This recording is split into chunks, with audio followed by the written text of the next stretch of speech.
Okay, if you're there, I'm sorry. I'm just getting this set up for when Trish comes on. So I'll be like a few minutes. You can get a coffee or tea or something to drink. I'll be right there.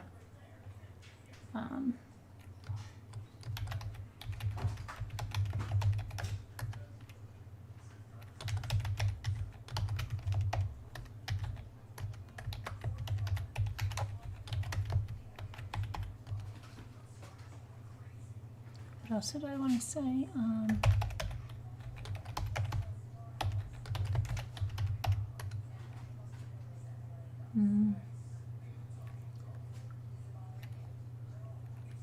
Oh, hold on a minute.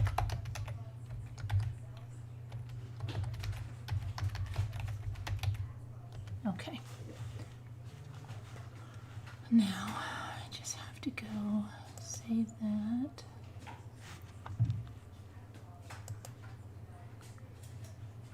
And I've got to get Trish the number, okay? Because she just finished her show. I was listening while I was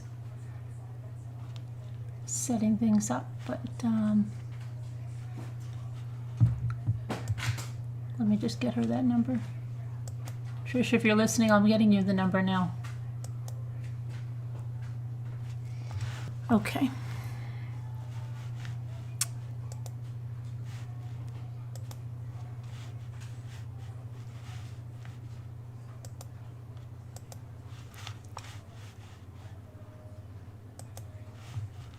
Sending it to you now.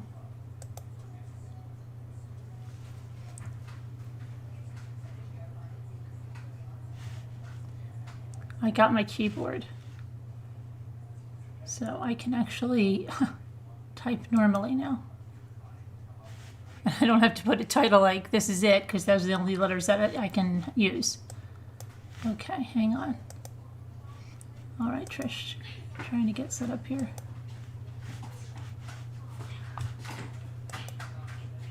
I know there's someone like, you should be ready on time. Okay. Oh. And if any of the moderators are here, if someone can grab the link to Tricia's channel and just put it up a few times, I would really appreciate that if one of the moderators is here. Okay, hold on.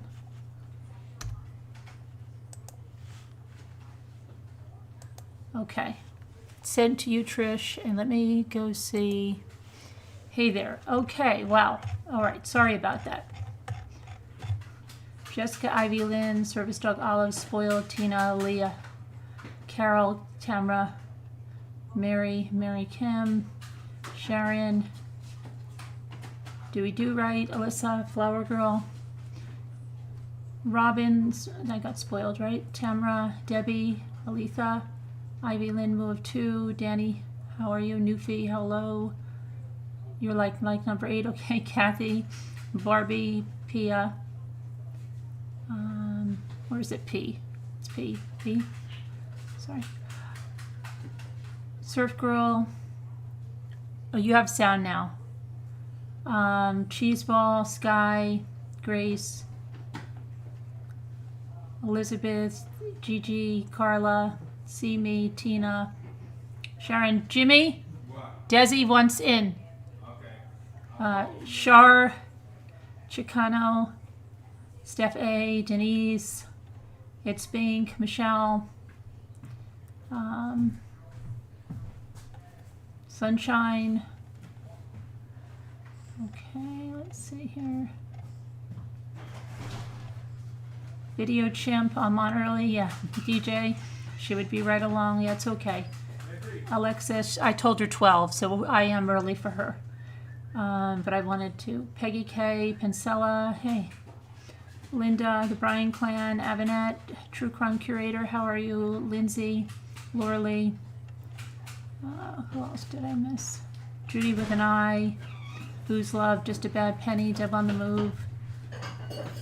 Jake, any thoughts on the woman? Jake, we don't talk politics here. Hey, Cat in Pandora's Box. How are you? Lindsay. I know I missed a bunch of people, but you'll have to bear with me. Hi, Sarah.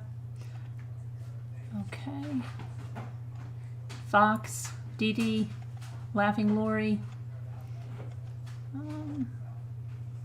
D. Adams, Alexis, did I get you? Okay. All right, well, I know there'll be more people coming in, and Surf Girl reminds you of Romper Room. Yes, of course they are, because then you must be new here, because then I say, if I didn't see you, I see you now through the magic mirror. Yeah, all the time. Okay, so let's, Trish should be on any second, any minute. I'll have a sip of tea while we're waiting. Hey, Mo, too. Hi, Monica. How are you?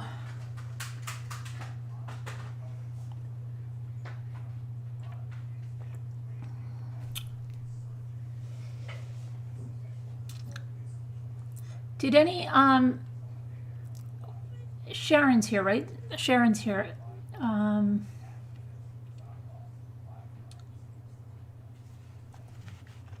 me see. Oh, Snow Remover's here too. Okay. Sharon or Snow Remover, if you could, one of you could just throw up Tricia's link to her channel when she gets here and stuff, so we can get that out there. I'd really appreciate that. You guys, her channel is just Web Sleuths. Snow Remover, I think you've been there.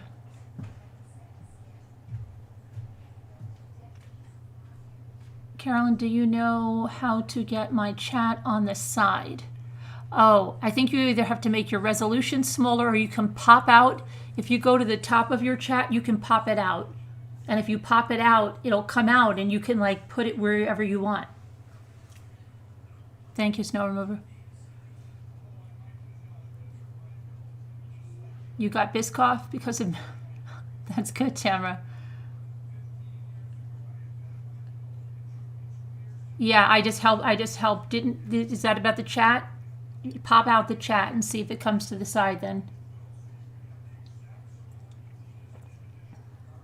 Real name. Oh, your Boxer Rescue, Kim D. Okay. Kim D, wait a minute. Weren't you in... Now I'm getting so confused.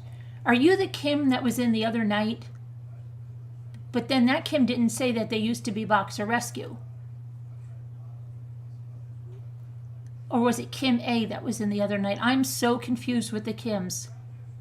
Was it you or not? Hi, Hennessy. I don't know.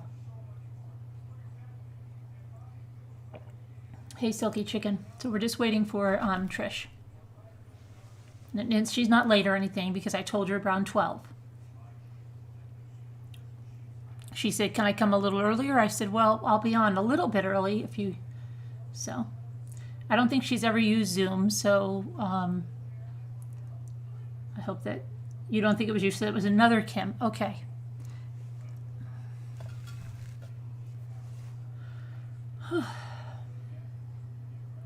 Hey, Michelle. Michelle, the mods are going to throw the link up when she comes in.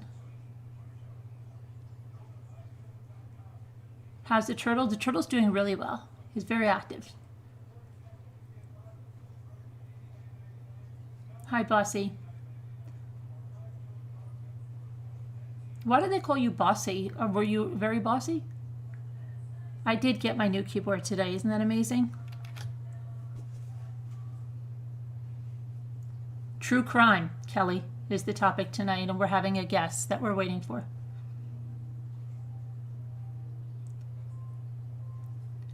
Hi, Jenna. You're welcome, Michelle. Yesterday. Yeah, Kim Day, yesterday. Not another one, right? You're talking about the one in Nova Scotia yesterday, right? Hi, Rosemary. Oh, hi, Alyssa. Thanks. Hi, Caladisi.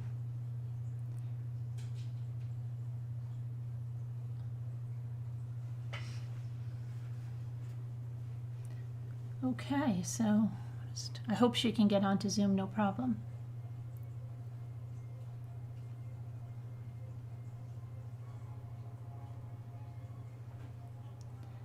wonder if I should just check my email in case she has any problem. Time's in 7:59. Hey, Marigold. Oldest child, and your brother's nicknamed you Bossy Brat? Wow. Oh yeah, no problem, Kim D. Yes, I headed that headache off. When I got off, the headache stopped, thank goodness. Yeah, the headache's gone. Okay, thanks, snow remover. A tornado just went by? Are you kidding, Sharon? Okay. Tonight will be fun. Yeah, I think it will be. You seriously need some retail therapy? Only online retail therapy, right? No. It won't let me in live chat. I did post it on regular chat.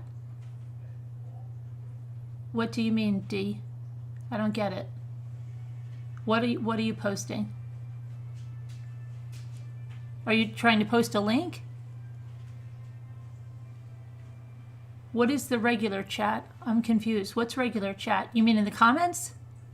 Somebody told me they couldn't post comments when the video was live. I don't know why. Oh, the mods are going to put Tricia's link up. It's okay. The snow remover has it. Thanks anyway, D. Adams. But what do you mean the regular chat? Were you able to post a comment? Because somebody told me you can't post a comment. We asked somebody to do it the other day and they said you can't post a comment when you're live. I didn't know that.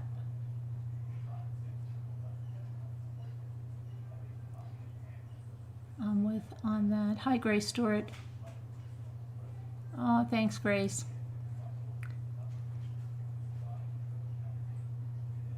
Hey, Evie, you came over. Welcome. How are you? She should be here any minute. Screen on your MacBook went out, so you're stuck using your phone, which is aggravating. You went out mushroom hunting today. Be careful. Some of those mushrooms look a lot, I know, because they do that around here too, and it can be very deceiving. Be careful. From Marshalls and TJ Maxx. I know, and they're supposed to be bringing a new Marshalls like near us, and by near us I mean 30 minutes. And now it's like, let me just check if Trish is having any problem. I'm going to check my email. Should we cover the case live? Cheryl, we covered the case live at the time. Oh, I'm looking at something. Okay. I'm just going to go and... Oh yeah, we covered that whole case, Cheryl. He's filing for an appeal and he wants a new trial. But we covered that extensively. Yeah, you can find old videos of mine on here. Just go to my channel and type in his name there. Let me see here. Let me see if she's having a problem or something.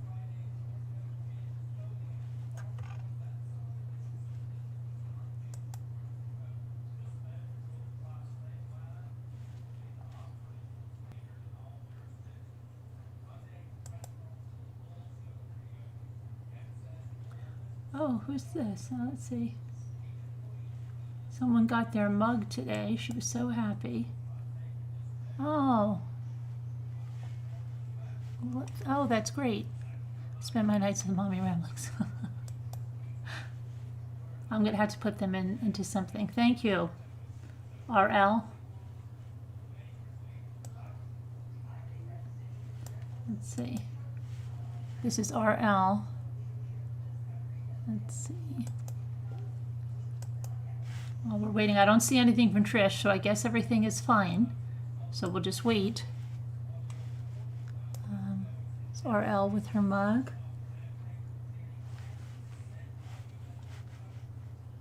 You know what I can do? I can put it in a slideshow and then add them and then play them at the end or the beginning when I'm getting ready. Maybe that would be good when I'm doing all that typing. Then once I have enough pictures, and I know you guys have ordered stuff, so that would be a good idea. Then you won't just have to listen to me type. You can watch the slideshow. That's a good idea. I must do that. Okay, I don't see anything yet from Trish. I added some new stuff today too. Not all stuff is like branded for the channel. Some stuff is just stuff that I designed and like. Okay, nothing from Trish yet. So I'm hoping that she's not freaking out with the Zoom. But so far, no distress email.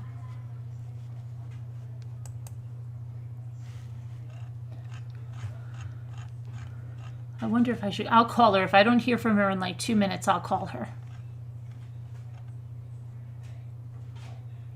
You got that mic too, Robin? Send me a picture.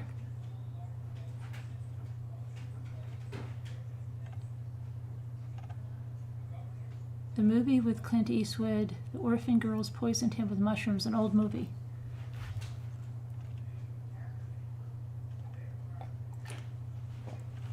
If I disappear, are you having very strong winds? Jimmy, is it raining outside? I don't think so. What? Oh, it sounds a little bit like rain. I thought you said it was going to rain. Tomorrow. Let me take a look now. Trish said she was going to do her hair and makeup. Oh, okay, Dee Dee.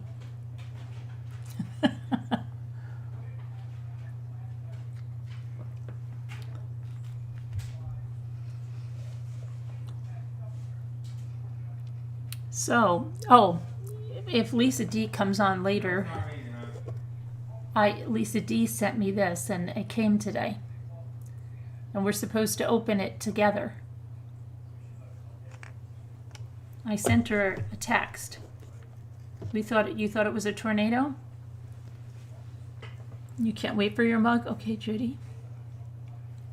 I hope you like it.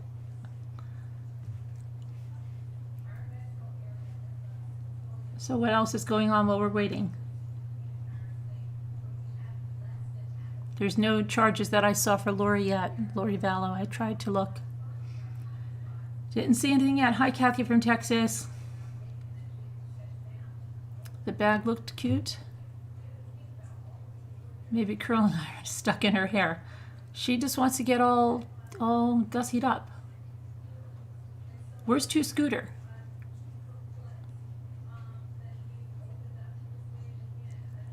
Hold on a minute. I'll show you the. I'll give you the link for the store.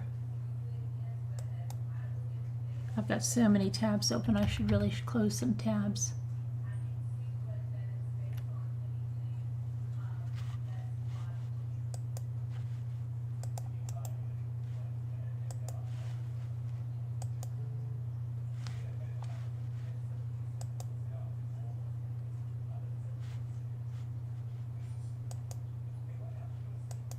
I'm going to put it in the video. It should be in this video description. I have to fix that. It's in some of them.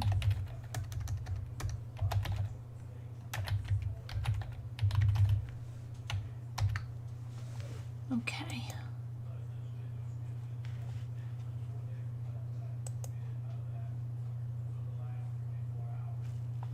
And I'm just going to pull up the chat here because I just got, did I get an email? Hopefully that's not Trish saying she can't get on. I'm going to give her a call. I'm going to put it in the video. It should be in this video description. That's weird. I just saw like another video self-impose it on my video when I just came up. That is like the strangest thing crazy. How in the world did that just happen? Go back and look at that.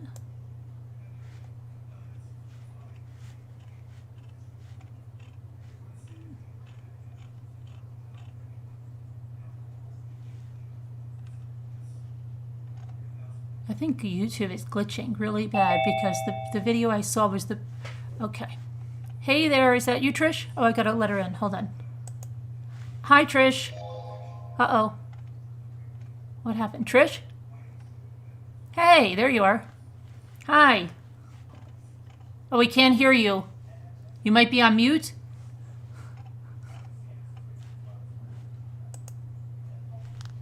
That's the link to the store there. Deborah?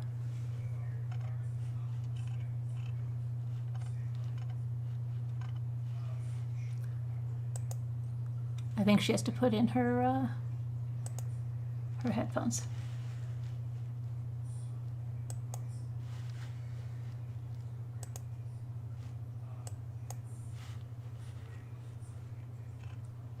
Okay. Hi, Carol Boys. Oh, wait. Oh, it might be me again. Is it me again? Did Jimmy shut my sound off? Hold on. No, it can't be me because I just heard myself. Can you hear me? Yeah, now we can. Okay, good. Yeah. It's had a little thing in the corner that says join audio with your computer. I'm like, well, yeah, duh. Oh. So sorry, I apologize. I am late. I'm That's so okay. sorry. No, it's okay. It was just a few minutes and it's fine. How are you doing? I'm doing good. How are you? Good. So You look great. Oh, thanks. So do you. So, and Thank for you. those of you that don't know, this is Tricia. Either one. Either Hey, one. you work. Okay. Tricia. Okay, Tricia or Trish from Web Sleuths, and she's joining us tonight. And she has a channel on YouTube, and I think Snow Remover has the link for that. And Snow Remover, if you could put that up, that would be great. And if you haven't checked out Tricia's channel, you should go over there because she does true crime as well. And I know some of you have already gone over there, and some of you are here from there. So welcome here, and thank you. Okay, there they go. She got your channel up. Okay. Good deal. And is it Trish or Tricia? That's what's... Tricia, I'll tell you. Okay. My whole life it's been Tricia. Tricia. Okay, Tricia. All right. Yeah. And so tell us about how you started Web Sleuths and exactly what it is for the people that have no idea what it is. Okay. Well, first of all, I'm sorry, I have cat hair all over my lips. I apologize. My cat jumped in my show and I just finished mine. And now I've just got like a mustache on my lips. So I do apologize when I'm doing this. Okay. I wish I could take credit for starting Web Sleuths, but I did not. Web Sleuths was started in 1997 to discuss the JonBenet Ramsey case. I see. Now that's when I got involved, though. Mm-hmm. I was home. I had been married 17 years, and I was a rock disc jockey in Salt Lake City. And Carolyn, I thought, this is my life. I'm going to be a rock jock, and I'm going to go to concerts and just be great and have fun and a blast with my husband. We're not going to have kids, and everyone's going to be jealous. And oh, look, this will be great. And then, boom, one day, the owner came in, and this is when the radio stations were smaller, and got mad at the country station owner, who used to be his best friend, and decided to fire everybody and change to country, Oh, wow. literally over a fight with his best friend. So Wow. my whole life was just blown up over this idiotic, guy fight. And I had no backup plan, and I had no skills. Mm-hmm. I mean, hi, I've been a rock jock. I played a lot of music. I've met a lot of rock stars, seen a lot of drugs, naked people. Like, what job do you have for me, sir? I didn't Right. have anything. So my husband and I talked, and we decided, if I get pregnant, great. If I don't, that's fine too. Well, it happened. I swear to God, it was like it was like it was a bubble in the air. And I said, if I get pregnant, great. If I don't, that's fine too. It was just hanging there, and I got pregnant immediately. I mean, after 17 years of marriage, it was just like, boom. And my husband didn't believe me, and I think it was 3 home pregnancy tests, and every one of them turned out negative. And I kept saying, I don't care, I'm pregnant. And sure enough, I was. So I had a great kid. He's just been, I used to roll my eyes when people say, oh, you don't understand until you have children. Well, you really don't. And Mm-hmm. I am so grateful for my son. He's 23 now, he'll be 24, but oh, he's just been a blast. But this was the first time in my life, Carolyn, that I was home with nothing to do. I had either gone to school my whole life or had a job. Mm-hmm. And a new baby, they are adorable, but all they do is poop and pee and eat and sleep and cry. And I was losing my mind. Mm-hmm. And I saw this little thing in the paper that said, beauty queen found dead in her basement. And I read it. I had the actual paper, and it said 6-year-old beauty queen. And I thought it was a mistake. So I went online. This is the first time I went online and looked up anything. Right. I went online and looked it up, and it wasn't a mistake. It was the JonBenet Ramsey case. And from there, I belonged to a forum called Justice Watch, which I'm sure a lot of people will remember. It was the forum. Mm-hmm. I mean, the police were reading there. Everybody was reading there. And I have formed, fortunately, some lifelong wonderful friendships. Well, sometimes as forums do, it crashed and burned. And another one was started called, um, what was it? Forums for Justice. And it was about the JonBenet Ramsey case. And we did a lot of good work in that case. We really did. We were able to expose a fraudulent documentary that was trying to be sold in the United States. We helped point out that the John Mark Carr fiasco was a total scam. He did not kill JonBenet. We did some, I feel very proud of the hard work that the members of that forum did on the JonBenet Ramsey case. Well, in 2004, I got a call from the owner of Websleuths. Now, Websleuths have been going strong. They had a bunch of forums, but they specifically had the JonBenet Ramsey forum and the Laci Peterson forum. And the owner said, I can't take it. I hate this. This is horrible. Will you take it over for me? Because I had taken over Forums for Justice about a year before. And she says, I like the way you run Forums for Justice. Here, you can have Websleuths. And I said, no. I said, I'll buy it. And so I bought it, and there was all this drama. Found out she had given 50% of the forum to somebody else and didn't tell me, and didn't tell them she was selling it. And so this other person comes up to me and shows me this contract where she owns 50% of Websleuths. And I'm like, oh my God, this is a nightmare. Anyway, all this drama, I ended up paying 2 people for it. And I went on there, and I hadn't gone on there in depth for a long time. And Carolyn, it was a snake pit. I mean, I click on any link and it'd be like, you a-hole, you son of a, you're a piece of shit, I hate you. I know where you live, I'm gonna sue you. That's what the whole forum was, a big fight. Except for, there was some good stuff in the Ramsey case and some good stuff in the Laci Peterson case. So what I did, and I was so naive, I had no idea. That, again, this was not a plan of mine to do this for life. But I thought, I gotta get rid of some of these crazy people. So I banned a whole bunch of people. Right. And oh my God, again, the drama. And it's like I was literally getting death threats, a million lawsuit threats, and people lost their minds. And I'm like, this is a discussion forum for true crime. This isn't a place for you to take out your, your anger at somebody else because you don't like what they posted. Right. And they were posting rumors and posting names of people who weren't in the public, and it was horrible. And so I had this person helping me. They were an administrator, and they were so kind to me. And he was really helping me because I didn't know anything, Carolyn. I was so absolutely so just unprepared. And I started getting these emails, and they were very mean, and meaner than the other 3 million I was getting at the time. And it was like, we've all taken a vote. We hate you. We're starting a petition. We're going to present it to you with everybody's signature. You need to give up Websleuths now. We hate what you're doing. We hate you. You're a piece of shit, if I can say that. On and on. And I kept getting these emails. And I'm like, oh my God, who is this? Who's doing this to me? And where's this petition? And what the hell do they think they're going to accomplish by presenting me with a petition telling me everybody hates me? Well, at the time, somebody told me about IP tracing. I had no idea. I didn't know what an IP was. I had no idea. Anyway, I was able to take the IP from the email and I put it into the software of Websleuths. And it was from that administrator that was being so kind and helpful to me. He was being kind and helpful to me, and then behind my back was trying to destroy me. And that was in the first 5 days of owning it. Okay. It was awful. It was awful. But I'm going to just cut through all the baloney that happened, and there was a lot of it.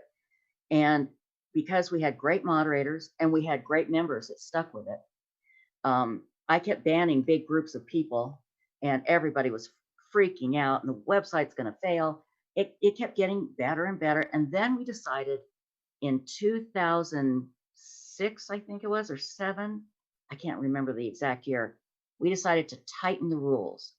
We were not going to allow any rumors. We weren't going to allow people to say names of, random neighbors of people who they think committed a crime. We weren't going to allow people to call each other names. They weren't allowed to be mean to each other. I mean, we just tightened it like nobody's tightened it before. And then I banned a whole bunch of people that were troublemakers. And that I thought I'd made a mistake. The outcry was everyone. I don't think in the first day or so that I got anybody that said, that's a good idea. Make it so all they have to do is discuss the case. Oh, all the good posters are leaving. You're going to fail. And I thought, oh my God, I did it. I did it. I made a stupid decision. What happened? Slowly, and then a lot came back and said, thank you. I have been wanting to post, but I was so afraid because the last time I did, I was bullied and nobody cared. And then Web Sleuths exploded. And Casey Anthony case came on. And since then, it's just been every year we change a rule based on what we have had to go through.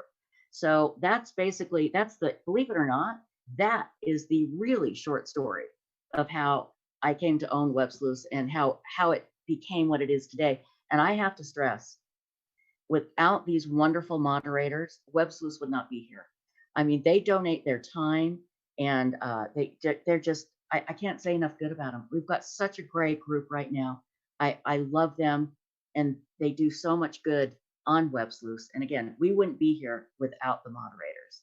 Right. And so, yeah, and that's the one thing I've always stressed about Web Sleuths with everyone. I go through the thing and I say, if you're studying a case, because people are studying a case, they want to go to a forum usually to discuss it between videos. And the bottom of the barrel for me, and I tell them all because I won't even go there anymore, is Facebook groups on the case. Oh, the worst. Horrible. The most speculation, the most off the wall things. And the worst part about it is that when there is such a speculation, and it's like, you just think in your mind, like, oh, come on, they're all going to tell her she's whacked out of her head, right? But they don't.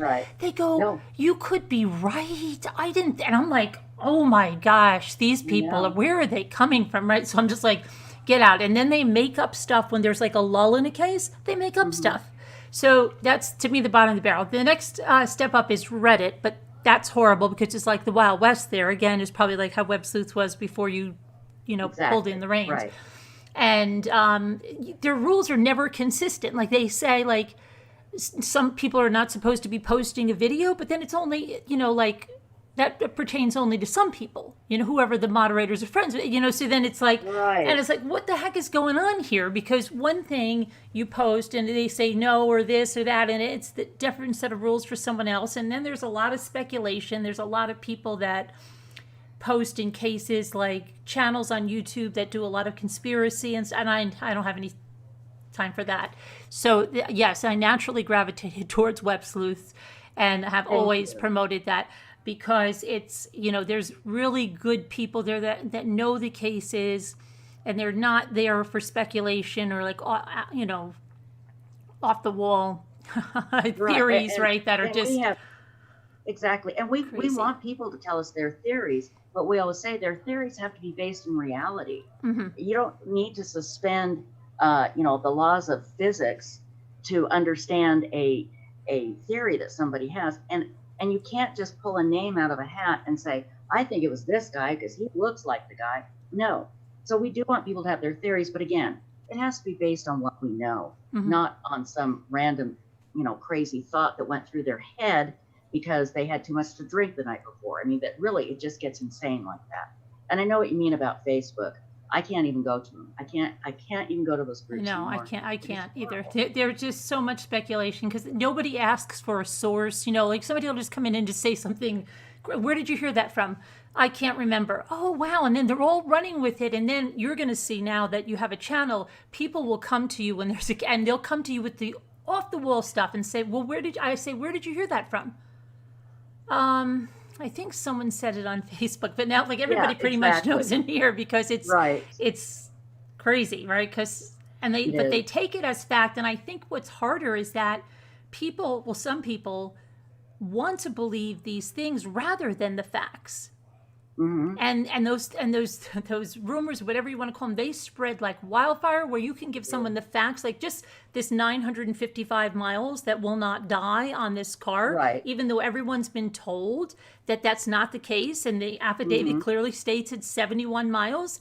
We keep Right. hearing people, creators, keep saying, well, it could be 955. No, it Right. can't. Okay, Right. it can't. Right. Look at the facts. It's not. It's 71 miles. But Mm-hmm. the same kind of stuff, like through the Watts case and everything else, people want to believe what's not there, Exactly. and it's Well, hard. they can't admit they're wrong. Like if they state something as a solid fact and then it's proven that it's not, all you got to say is, "Oh gosh, I guess I was wrong." But a lot Right. of people can't. Yeah. They Right. just won't, you know. And that I see that happen a lot. They will bend the everything to try and make it fit their theory because they can't stand to be wrong. Right. And that's a Right. big Yeah. problem. Yeah. That's pretty bad. But so you were never involved in true crime until JonBenet. Like you never had an interest in it until JonBenet. Yeah, I did. I actually had great interest in it. Anne Rule was all we had. We didn't have the internet. We had Anne Rule books, and I couldn't get enough of Anne Rule. I also read Helter Skelter in high school, and by Vincent Bugliosi, and that was fascinating. We read it in psychology, and I just thought I've just got to get into it. But I started to get.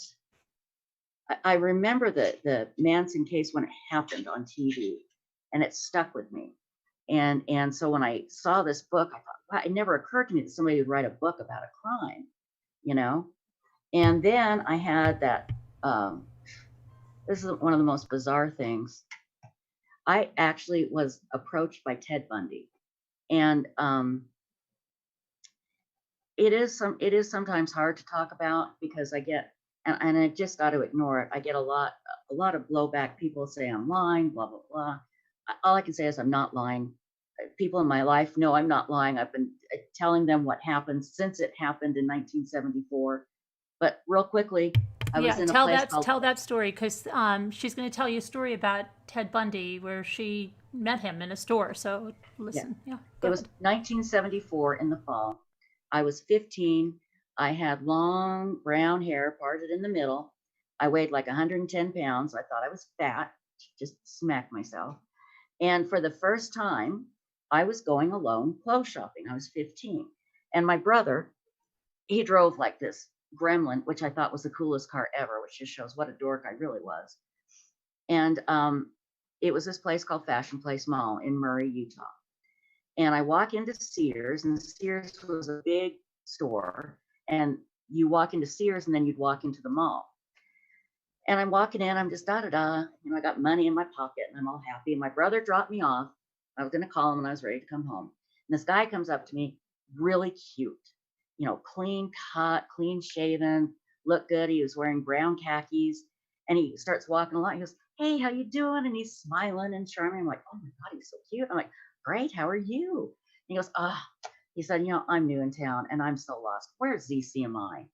At this time, ZCMI was not in the Fashion Place Mall, and that's a local store here that was owned by the LDS Church. It eventually came to Fashion Place, but not at this time. It was only in the Cottonwood Mall, which was 5 or 6 miles away. And I said, "Oh, you're in the wrong mall." I said, "You want to go to Cottonwood Mall?" And he goes, "Oh, gosh, can you come with me? Can you come just show me how to get there?" And something about that totally freaked me out. Now, 1974, we'd never heard the word serial killer. We didn't talk about really stranger danger. We didn't do a whole lot of anything like that. I didn't know there would be security in the mall. I didn't know what to do. And I just put my head down. And that he scared the crap out of me when he said that. He wanted me to go in his car with him and go to the mall and show him how to get there. And I put my head down. And I said, "I can't do that." And I start walking fast, and he starts walking fast with me, and we're shoulder to shoulder. And I'm walking into the mall, and I'm thinking, "Oh my God, how do I get away?" And I was just terrified. And then he said, "Can you come out to the parking lot and just point me in the right direction?" Now, Carolyn, if he'd have said that first, I may have done it. I may have done it just to be nice, because, we were taught, don't be rude to people. Somebody needs directions, you help them, But when he first asked me to get in his car with him and go, that scared me. And thank God he asked for that first, because if he'd asked for the other, I am almost positive I would have done it. And I said, I can't do that. I can't do that. And I'm walking and he's walking, and I look up, it just like it was from heaven, right there, my cousin, who's old enough to be my mother. And I went, there's my mom. I got to go. And I ran over to her and I'm like, oh my gosh, Jerry, this guy, he scared me. He wanted me to get in his car with him. And she's like, oh, nobody thought it was a big deal. So I went and I called my brother and I said, come get me. This guy scares the crap out of me. I'm not going to go shopping alone. My cousin was with her little kids. And I said, I just want to get out of here. So he came and picked me up, and he had a hammer with him. And he goes, where is that son of a bitch? He says, I'll get him. I'll bash his head in. I'm like, oh my God, Craig. Now I'm thinking, anger management issue. And I said, Craig, all he did was ask me to get in his car with him. I said, it scared me. It just scared me. We don't need to go kill him, Okay, so fast forward a few weeks later, a woman named Carol Durant gets in a car of a guy who said he was an undercover cop and that her car had been hit in the parking lot, Fashion Place Mall, same mall. And he said, I'll take you to the police station. And I think he said he had an undercover car, which was his Volkswagen. She gets in, realizes that it's, not good. Anyway, she escapes from the car. And now by this time, if I remember correctly, girls had been disappearing. The chief of police daughter, Chief Smith, his daughter went missing, was walking home from a pizza parlor like she probably did a million times. Debbie Kent was in Bountiful, went out to was at the Bountiful High School at a play, went out to her parking lot, never found, never saw again. A couple of other people. Well, anyway, so they arrest Ted Bundy. Now, keep in mind, I'm a sophomore in high school. This is the first time I've been allowed to date. I'm just boy crazy. I am paying no attention to the news, nothing. And I see they arrest some guy I didn't, looking back on it, it's like, how could I not connect what happened to me at Fashion Place to what happened to Carol Durant? But all I remember is seeing him on the news.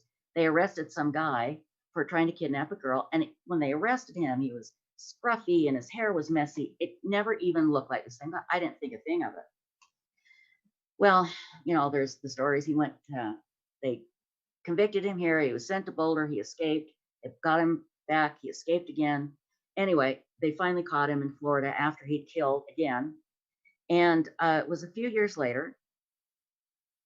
And I remember Salt Lake Tribune, there was a newspaper article. It was in the morning. I got up and there was a newspaper article. On the front page were these pictures of these guys.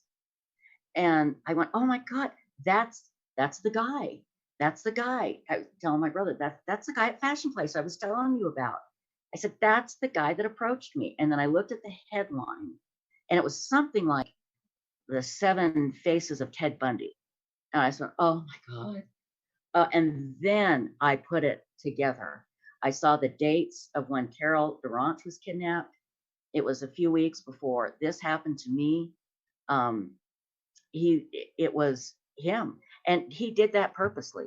He would get different looks. So you wouldn't, if you described him, he could look totally different the next day. And that's why I didn't recognize him when they arrested him. He looked fatter when they arrested him. Anyway, there was somebody's name in the newspaper. I can't remember who it was. It was it wasn't the police. I think it was an attorney, like the county attorney or something. And I called him and I said, look, I don't know if this will help, but I can put Ted Bundy a few weeks in Fashion Place Mall before Carol Durant. And I told him the story. He goes, well, you're very lucky. That's our Ted. You're a very lucky girl. And, he said, why didn't you call before? I said, because I didn't recognize him till right now. Mm-hmm. And, Carolyn, that freaked me out for a long time. Yeah, and you were probably thinking too, like, well, he didn't do it. Maybe he just really wanted to, me just to take him out. Maybe he was okay. You probably thought that, like, you didn't want to go make a big deal about it because he didn't, Exactly. right? Because he, Exactly. And that's what I told my brother. But of course, a big brother yeah, will always take an opportunity to torment a little sister. And then he says, well, you know, if he'd have let me take my hammer to him, he wouldn't have gone and escaped. And I'm like, oh, thank you for reminding me that I let you, let Ted Bundy escape. Like, I knew it was him. right, I just right, thought it was some guy. You're right. I didn't want to create any right, deal. yeah, I didn't want any big deal. He just freaked me out. So that really did upset me. It really did.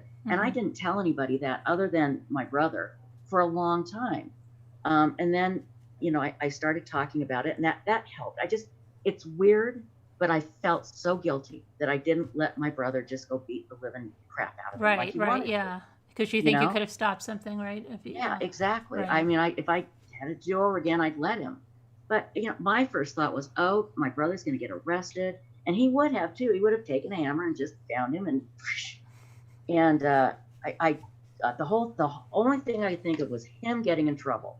Not that this guy was an evil dude or anything. He just creeped me out, and I wanted to go. right, right, right. So, yeah, and so that again certainly got me interested in true crime, and that book was the first book I bought from Ann Rule, was Stranger Beside Me, about Ted Bundy. And it really did affect me. Thinking back on it, I didn't realize it at the time, but that day when I found out that day, Mhm. it changed me somehow, and I can't explain it. I think I did become a lot more interested in true crime, Right, and right. especially Ann Rule's books. Oh yeah, yeah, So absolutely. And what was I going to say? Someone asked on here because you said you were very into the JonBenet Ramsey case. Do you have someone in your mind that you think did it? absolutely, and let me tell you, there is a book out there by a man named James Kohler. And James Kohler was the district attorney's lead investigator. I'm going to say 2005, 2006. And he got so disgusted with what the DA was doing. Her name is Mary Laci. And in my opinion, Mary Laci either had to have some sort of mental issue or some sort of problem, because the way she handled the Ramsey case was so illogical and bizarre. And anyway, he got so disgusted with what Mary Laci was doing, he quit. And then he finally took his own money and wrote a book and put in pictures of this evidence that nobody had seen before. And in his book, he absolutely does not say who he thinks killed JonBenet Ramsey, but he lays out the evidence, and it's up to the reader to look at the conclusion. And I can say with certainty that there absolutely was not some stranger intruder in the house. They have not cleared the 3 people in the house yet. They have not. Now, in my opinion, I would guess, based on what I've read, that it was absolutely accidental, that it had something to do with Burke. John and Patsy chose to cover it up. And in a weird way, I think probably every parent can understand that thought process. Wouldn't do it, but can understand that you'd want to protect your only living child. What I had a problem with is what they did to all the innocent people in their lives. Their best friends, the Whites, they threw them under the bus, said that accused Fleet White of being involved. They would accuse anybody, and they made money off of it. And to me, their story and their lies are so easy to pick apart. And all you need to do is read this one book. And it's by a man who is so honorable that, again, he wrote it with his own money. He had to buy his own insurance and everything. He says if he ever makes a dime, it will go to charity. He hasn't made anything off it yet that I'm aware of. But I've interviewed James Kohler a couple of times, and you should hear him. He was just heartbroken by investigating this case, and Mary Laci would not let him follow the evidence. Absolutely refused. And so I absolutely can say with certainty there was no intruder.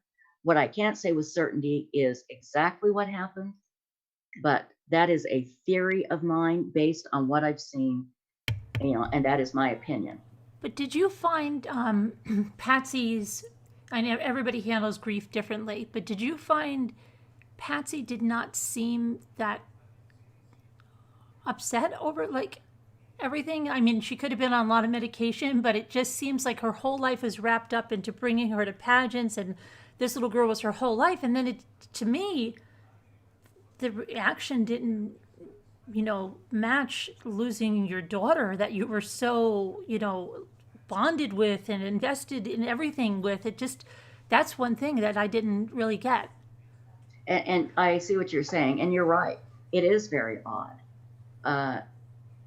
They write in their book, and I'm totally paraphrasing, that Patsy, John said to Patsy, you look so beautiful. You look like, I think she said she looked like Jackie Kennedy, at John Kennedy's funeral or something like that. It was really bizarre. I think what happened was, I do think she was on a lot of medication, but you're right.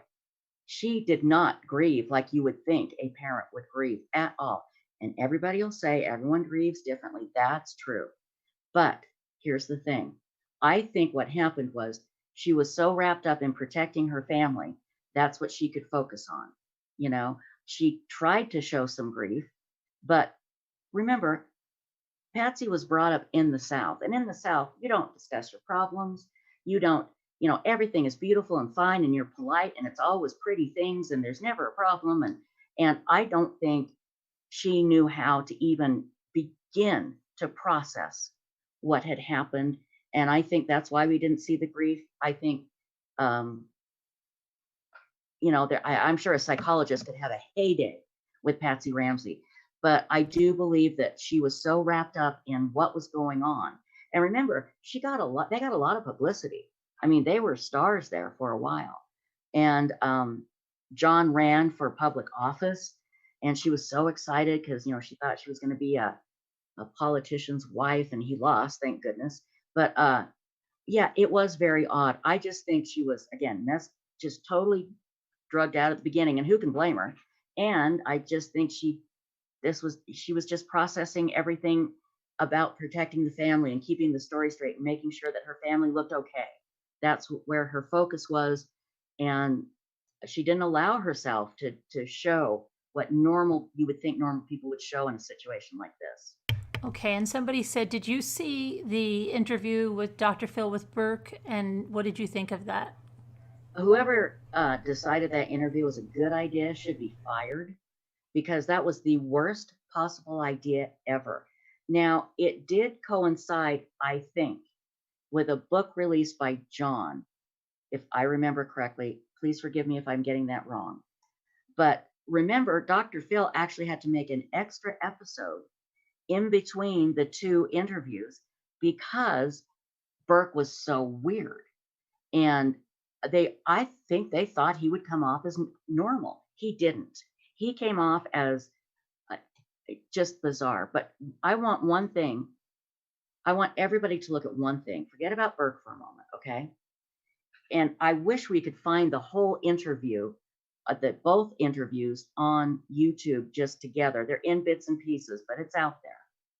Find the part where Dr. Phil is talking to John Ramsey. And John Ramsey is talking about his anger. And he talks about how angry he is with the press. How dare the press intrude on their lives, and the press and, everybody accusing them. Never once did John Ramsey say, I'm angry with the killer. Where's the killer? Where's the hunt for the killer? What happened? Why didn't Burke say, I'm going to spend the rest of my life finding out who killed my sister? He didn't seem angry. He just seemed weird. He had absolutely no feeling of devastation or loss, was how he came across. And for whatever reason, I don't know why. I don't know what's going on with him. I just wish he would tell the truth. He knows. Mm-hmm. He knows what happened. And, there's so many conflicting stories, and there's so many ways to prove some big lies that the Ramseys have told. And I feel bad for him, because no matter what, let's just hypothetically, and I'm not saying this is what happened, But Mhm. hypothetically, let's say he accidentally killed JonBenet by Right. accident. He's 9 years old. They're not going to do anything to him. They wouldn't do anything to him now, but the story has gotten so twisted and so many innocent people have been accused. They can't come out and say, oh, well, yeah, that's what really happened. No. But I do wish someday Bert would grow up and get away from his father and just tell the truth. Yeah, I mean, it's just crazy. But no, let me see what happened here. I would see if any other questions on JonBenet. Let me see if they put up any others, because I know that they were very interested. Wasn't there evidence of a break-in? Monica said. No, No. Okay. none. Sorry. Sorry, I got to put a little. Okay, you did it. I'm just going to see if there's any questions standing out here.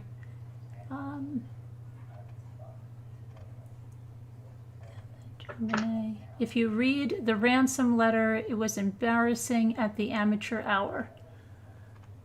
So, let's see. She couldn't grieve her son. I never heard of someone eating milk with pineapple. The brother was eating that. She was busy keeping the son. I don't know. Let's see if that.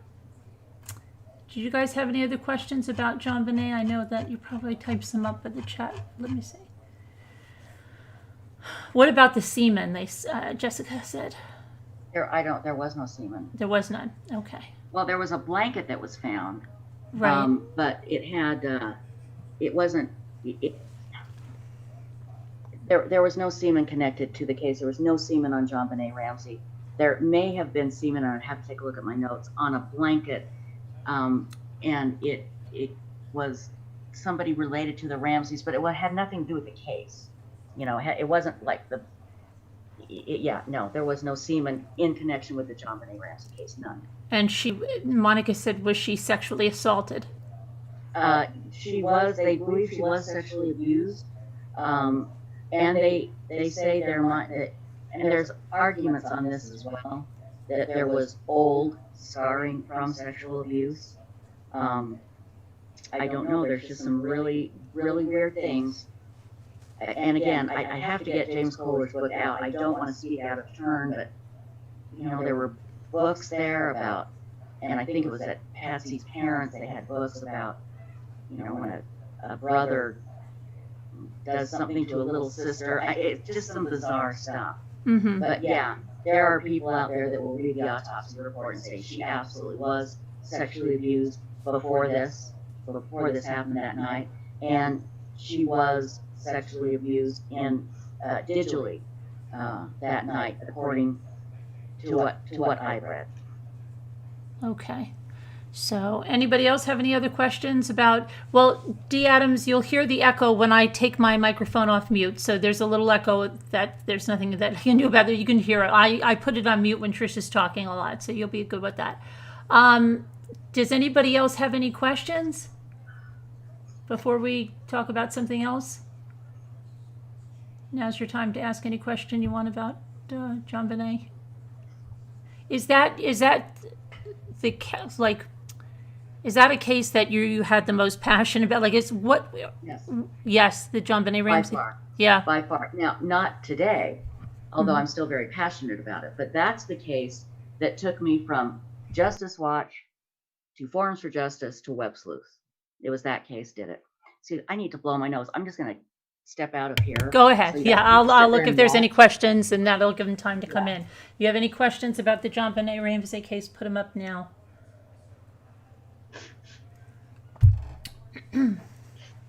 Man. And Carolyn, I just want to stress, I'm just doing this from memory. So if I haven't spoke about anything, I apologize. It's just from memory. Yeah, it's fine.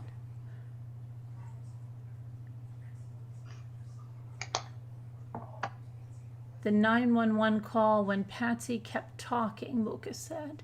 So you want to know what she thinks about that, the 911 call? Mocha? Do you think maybe the bedwetting could relate to the sexual abuse? Yeah, let me just, I can comment on that real quick. Okay. Sorry, my dog has to play with me while I talk. That's okay. The housekeeper Linda. Scrappy, do you mind? Um, she said that JonBenet had started reverting back from her toilet training and was urinating in the bed and actually had a piece of fecal matter about the size of a grapefruit. Now, a specialist will tell you that's a sign of a child being abused in some way, usually sexual, usually sexual, because they dirty themselves. They don't want to seem clean. And so that is a sign, but that's what Linda Hoffman Pugh said, the housekeeper. And then, I don't know, someone said something about the night. Did you have any opinion Yeah, on the 911 call with Patsy? 911 call is very interesting. There's so many things to say about that. When Patsy hung up the phone, she thought she'd hung it up all the way, and she didn't. So it was off the hook.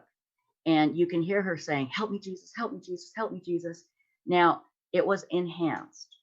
And the enhanced version has not been released, but supposedly on the enhanced version, you can hear Burke, you can hear John, and John says, "We're not talking to you." And Burke says something like, "What did you find? What happened? What did you find?" And John says, "We're not talking to you." Now, that, again, you have to have that on the enhanced tape, which I do not believe has been released yet, but that has been written about by people who have heard it. The police have heard it. And so, yeah, there's something really funky there. And oh, by the way, they said Burke was asleep this whole time, and that proves he wasn't asleep at all. He was down there wide awake. Okay, and now Peggy Sue says, what about the child that John had in the Philippines with a hooker? Did you? No, that's just a rumor. Okay, good. That's not true. Okay, not true, Peggy. And let's see, are they still planning to exhume her? As I saw a program with her dad stating he was going to give permission for that to happen.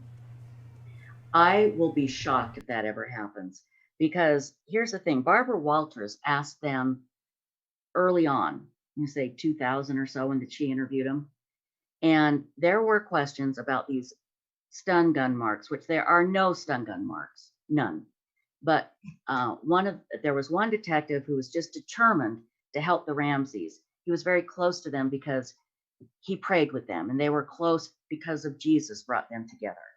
And he decided that these marks on JonBenet's back were stun gun marks, and they were nothing of the sort. In fact, they're explained beautifully in James Kohler's book, but and it's kind of detailed to get into that. But let me just tell you about this. So she asked, people are saying these pictures that it's a stun gun mark, and authorities say they can't do anything until the body's exhumed. Would you want her exhumed? Now, granted, if the police wanted to exhume her, they could. If John Ramsey wanted to exhume her, he would have to get a court order. But at this time, if the parents, at this early in the case, and it was still really hot back then, if they wanted JonBenet exhumed, they could have demanded it, and she would have been exhumed immediately. But you know what he said?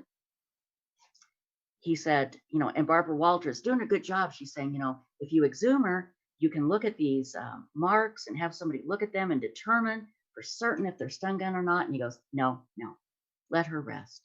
Let her rest. No, I don't want to exhume her. Let her rest. And I remember I sat there with my mouth open. I'm thinking, here you have people saying that you believe that she was stun gunned by an intruder, and you have a way to prove it. You have a way to prove it. And you're saying, no, I'm not going to push for exhumation. Let her rest. You're a Christian. She's not down there. That's her vessel. You know that. You're not letting her rest. If you exhume her, it's not going to disturb JonBenet. Nothing's going to happen to her. It was such a ridiculous answer. And it just proved to me that he did not want her exhumed and have those stun gun marks proven not to be stun gun marks. Now, if he does push for exhumation now, I'm sure it's because look how late it is. It's over 20 years, going on 25. What could they find now? Yeah, now, why not back then when you could really find something? Again, to me, it's just another thing. I don't think it'll ever happen. And if it does, it's too late anyway. Okay, and Red Raven Spirit said, what about Patsy's side of the bed was made showing that she never went to sleep that night? Yeah, and she was wearing the same clothes that she was wearing the day before. And that's what they theorized, that she never did go to bed. And this woman did not wear the same clothes twice, ever. That was her thing. And she was wearing the exact same clothing that she wore the night before when they went to the party. And it looked like she just had been up all night, which she probably had been. Okay, so, and your opinion of the ransom note, they'd like to know. It was so ridiculous. It was obviously written by somebody who was trying to think like a criminal. There is the ransom notes, and this is what I've been told by the FBI. A ransom note is, I have your daughter, give me $1 million or she dies, I'll call. That's it. You don't write this dialogue of, complimenting Mr. Ramsey on his business and all this bull crap. And let me say something about that. In the Ramsey's own book that came out, the first one they wrote, sorry, that's Scrappy Joe. He's playing. He's just over there growling. He said, and I'm paraphrasing again, the morning when they were looking for JonBenet's body, that he saw a van in his alleyway. He never said a word to the police about the van that morning, but he wrote about it in his book, trying to say, look, it could have been somebody in that van. Well, hey, police officer, there's a strange van there. Look, go see if maybe they're the killers. He doesn't tell the police, but he writes about it in his book. There are so many instances like that really, Carolyn, we could literally be up all night going over them. It's insane. Yeah, and then someone just said something about, Janine said she thinks that the older brother from John's first marriage, creepy enough, and he was there to collect a check from his dad. No, he's been absolutely shown not to be the one. I don't believe he was even in Colorado then. I think they have him on tape at a ATM in Atlanta, I think. Again, memory here, people, but I can pretty much guarantee you the police cleared him early on. Let me see if they have any other questions, and then, okay, so let's, the next, what was it late? You liked Laci Peterson, right? You followed that case closely? Yes. Yeah, and any insight on that? Anything you want to talk about on that? Scott Peterson's family is still trying to get his conviction overturned, and it's ridiculous, so ridiculous. But there are a couple of people in his family that believe he is innocent. His sister, Ann Bird, who was his sister that their mother gave up for adoption. He actually went to live with her during this. He had just met her, but during this whole thing before he was arrested, when they were looking for Laci and trying to get evidence, he went to live with Ann Bird, and she was convinced he was innocent. Well, it didn't take long for her to finally change her mind, and she wrote a book, and I would recommend it. It's called Blood Brother, 33 Reasons Why My Brother Scott Peterson is Guilty. And it is a fantastic book because it shows you a side of that story that you didn't really hear about. And that was Ann Bird finding her biological mother for the first time. She had a wonderful family that she grew up with. She was adopted by, and she just loved them. But she reached out to Jackie and she met Scott. She just fell in love with Scott. Scott was a perfect big brother. And she really wanted him to be innocent. She knew he was innocent, but she had to change her mind. So if anybody has any questions, read Ann Bird's book. You can get it on, I put a link up to it tonight, actually, in my description of the show that we just did. It's on Amazon. I think you can get it on Kindle for like $7 or $9. It is well worth the read. If anybody has any question, read Ann's book. That's it. And what do you think about, you said, I think I've heard you say that you believe, not that it excuses Scott, but that his mother raising him had a big part to do with how he turned out there. And right. His mother created him. She created a monster. She created an empty vessel of a human being. He was the golden child, and they said that to him. He was not allowed to make a mistake. He had to be the best at everything and make the most money and do this. And so that's why he was always lying. He had this great scholarship to Arizona State for golfing and all these great things that he claimed to do. That's why when he met Amber Fry, he wasn't a fertilizer salesman, and a poor one at that. And fertilizer salesman, it's in fertilizer. I mean, it's just so ironic. No, he wasn't a poor fertilizer salesman. He was an international, guy with this company that went around and sold fertilizer and farming equipment and all of this to people all over the world. And he had all this money. And it was because Jackie did not allow him to have a childhood where he could come home and say he had his own opinion. And everybody knew. Everybody walked around on eggshells with Jackie because they didn't want to see her explode. And so Scott became the perfect golden child, but he was dead inside. And it's really interesting when you look at what happened. His grandfather, Jackie's father, was murdered on Christmas or Christmas Eve. She and her brothers were then doled out to this orphanage that was horrific and was closed down because of these horrible sexual abuse allegations. But talking to Jackie, she had a great childhood. Everything was beautiful. She was grateful for the nuns that probably beat the crap out of her. But anyway, and then Scott Peterson's wife disappears, same time. So it's like history repeating itself. And Jackie Peterson gave away 2 of her kids, tried to give away a 3rd until the doctor made her feel too guilty. So Scott's thinking, and again, I'm getting this from a book by Dr. Keith Abloh, a psychologist or psychiatrist. And he's saying, basically, my mom threw away people. I'm going to throw away people. Laci's interfering with my vision now with Amber Fry.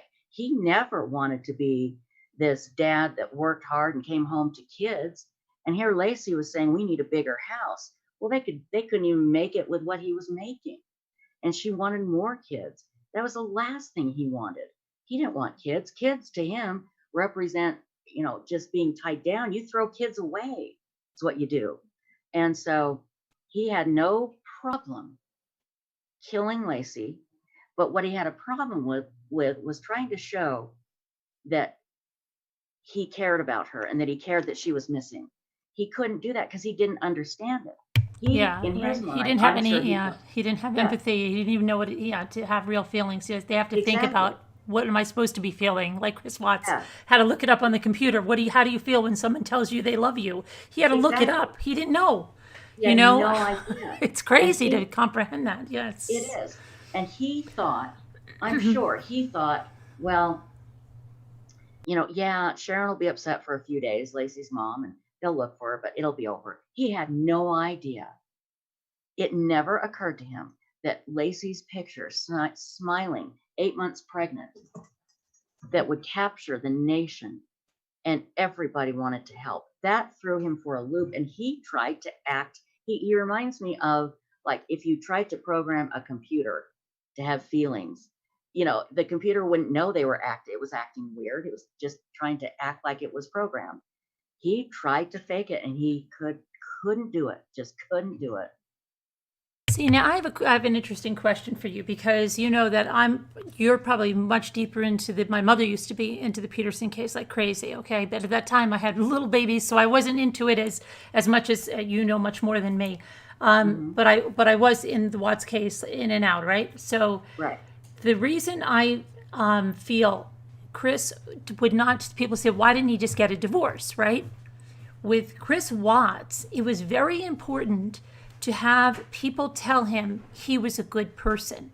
Even now, he says, I hope people don't judge me on that one thing I did, and that people will still go back and say, Chris, like they used to, he's a very good person. And when he was in the interview, when the special agent Coder asked him, what would people say about you? He had that down in memory. Like, he repeated it verbatim time after time when they asked him, and it's crazy, right? Because normally if I said to you, what do people think about you? You're going to tell me something. If I ask you 10 minutes later, you're not going to say it verbatim. You know, like, it was like just memorized, you know? So then I said, well, how could he have gotten a divorce? Because if he went back, let's just say, and he said to Shanann, look, I can't do this anymore. I have to leave. What was everybody going to say about it? And they're going to say, Chris, what is wrong with you? You have two little girls, your wife's pregnant, and you're leaving her? You're not even going to try and work on your marriage? This is horrible. So he thought he was going to be forever, you know, oh, I'm going to be, and he couldn't take that. So that wasn't even an option because to me, that's my opinion. That was one of the things. But if he got rid of them, then everybody would come to him and console him and poor Chris, oh my gosh, where's your family? They're gone. You don't know where they are. It sounded perfect to him, right? He'd get rid of what was holding him back from his new life, and he'd get rid of them in a way that he wasn't a bad guy. And that sounded absolutely right. That is so right on.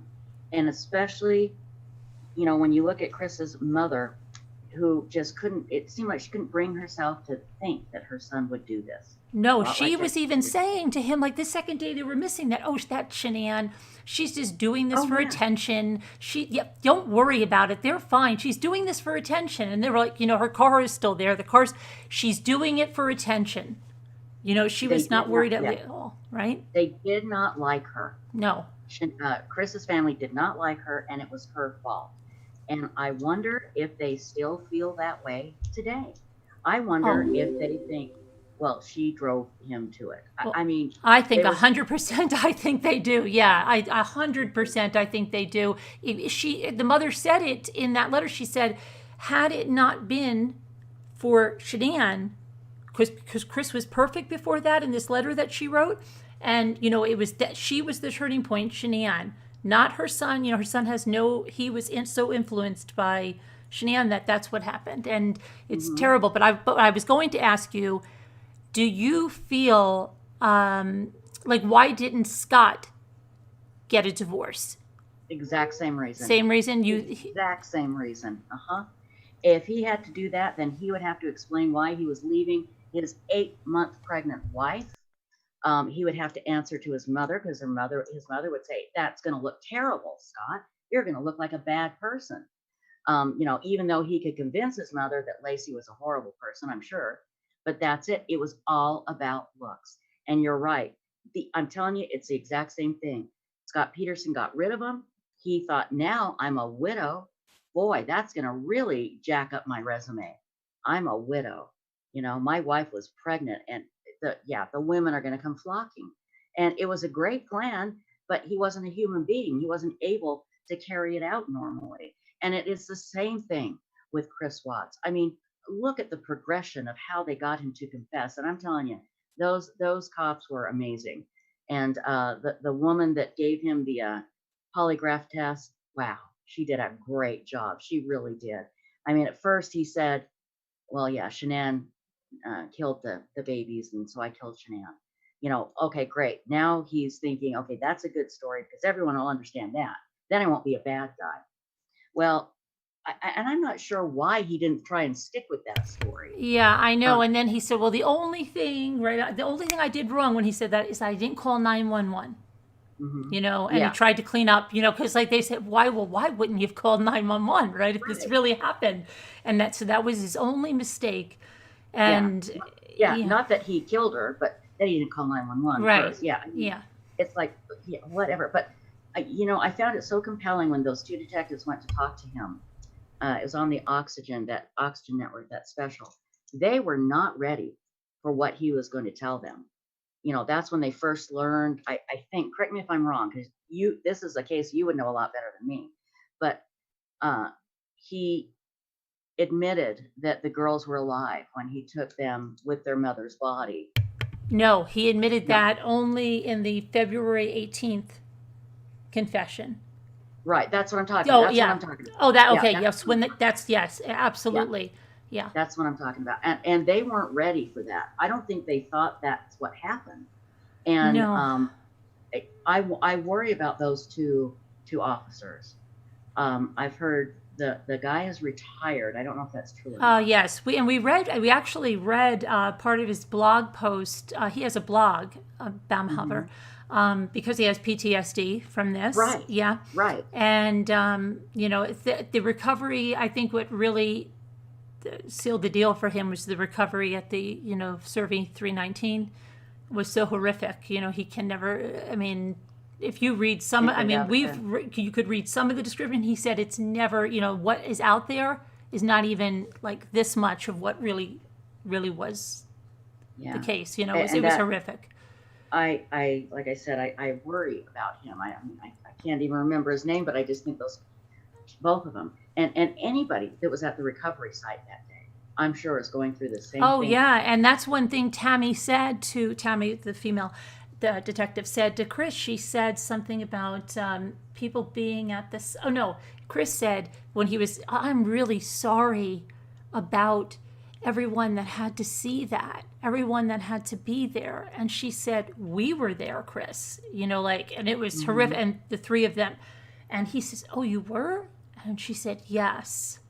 And it was like, yeah, you could just tell, but he was just, still saying that I hope that people can get beyond this and still say that I'm a good guy like before, because it's not judge me on this one little event, and it's like, yeah, they're just going to overlook this, Chris, and they're going to be so happy that you won the spelling bee in the 4th grade and, how gracious you were. Don't forget about it. Yeah, it'll all blow over soon. Delusional, but that's how he was brought up. He had to look good, he had to do good, and he can't disappoint mom, because mom's got to say he's the perfect kid. And they were just, I felt they were so mean to Shan. Even after this, they were mean to her. And it's like, what are you thinking? Are you nuts? Oh, they were horrible to her immediately after she was doing interviews. The father was there when he was doing his interviews at the police station, saying, well, my wife always said she was bipolar, and she was not bipolar. She was a narcissist, and I don't know if he said bipolar. He said some other psychiatric illness, right? He said that she had, they just said all this stuff about her, and she was controlling, and she, and now he wanted to get away from that. He couldn't take it anymore. She had the other baby, and, they said that he didn't want that when it was he wanted it, and, they were just going on. Then the mother went on a local program to give an interview, and again, she goes on there and she says that she was so excited. Now, I don't know what mother would be so excited if your son, right? It has 2 little girls. His wife is pregnant.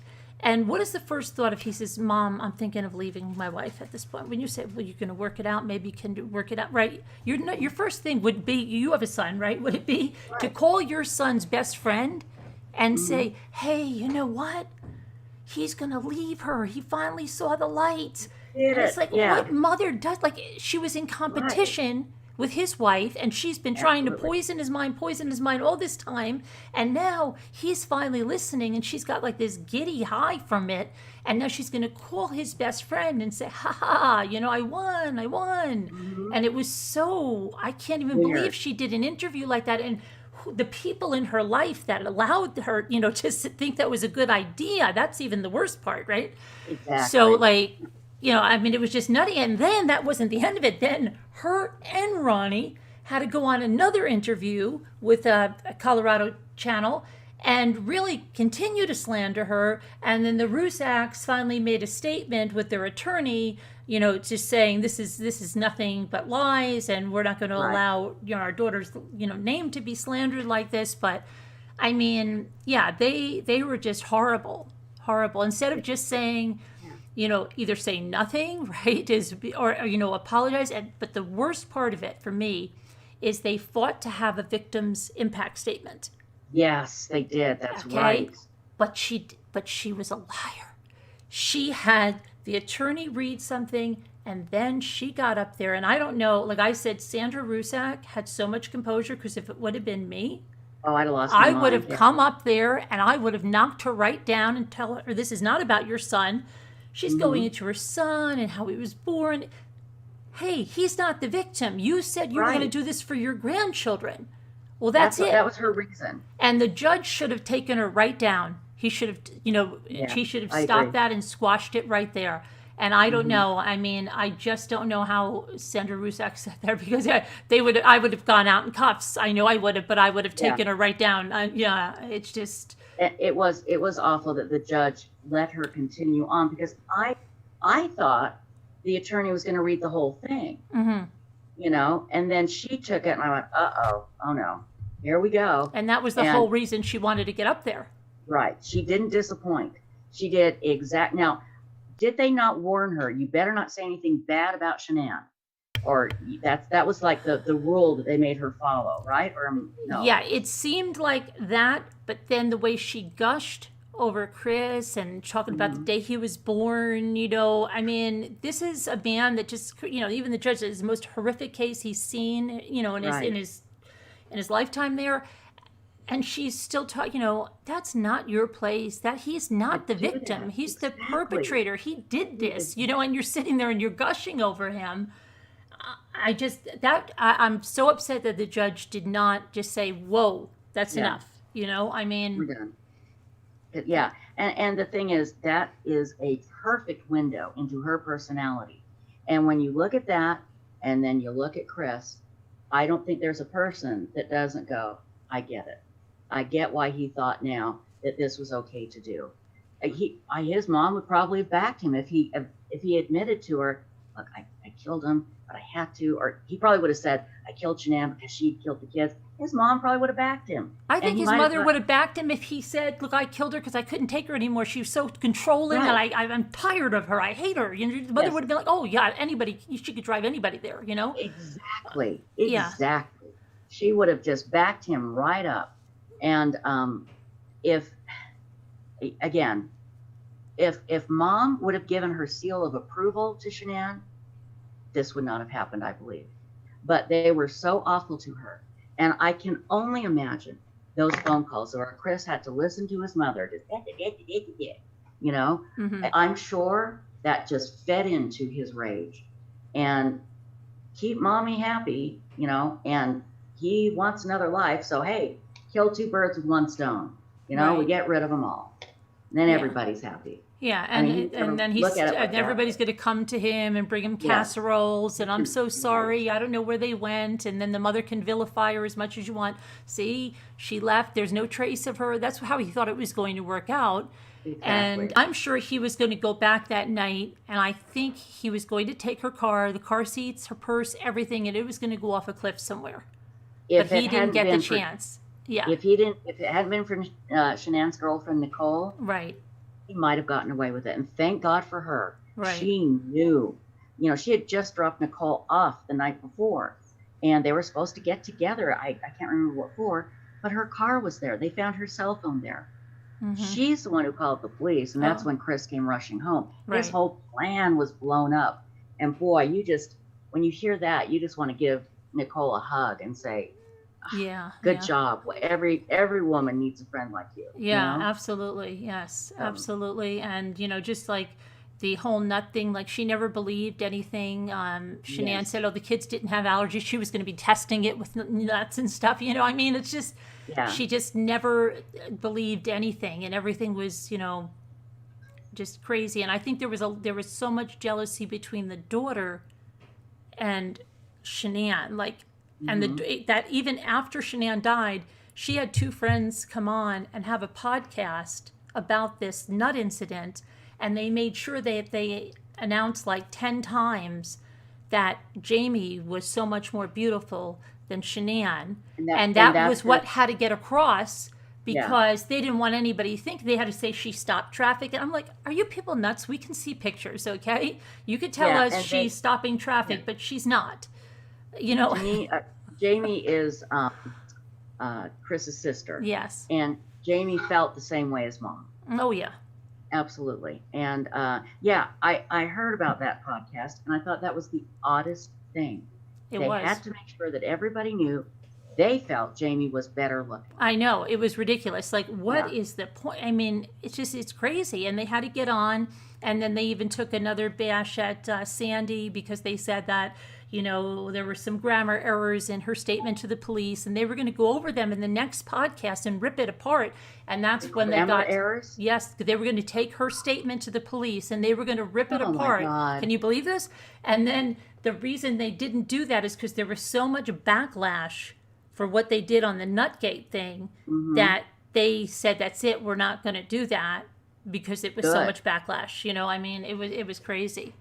Good. And that nut incident, that if you look at what really happened, that again just shows you perfectly what Chris's mom was like. It Yeah. really did.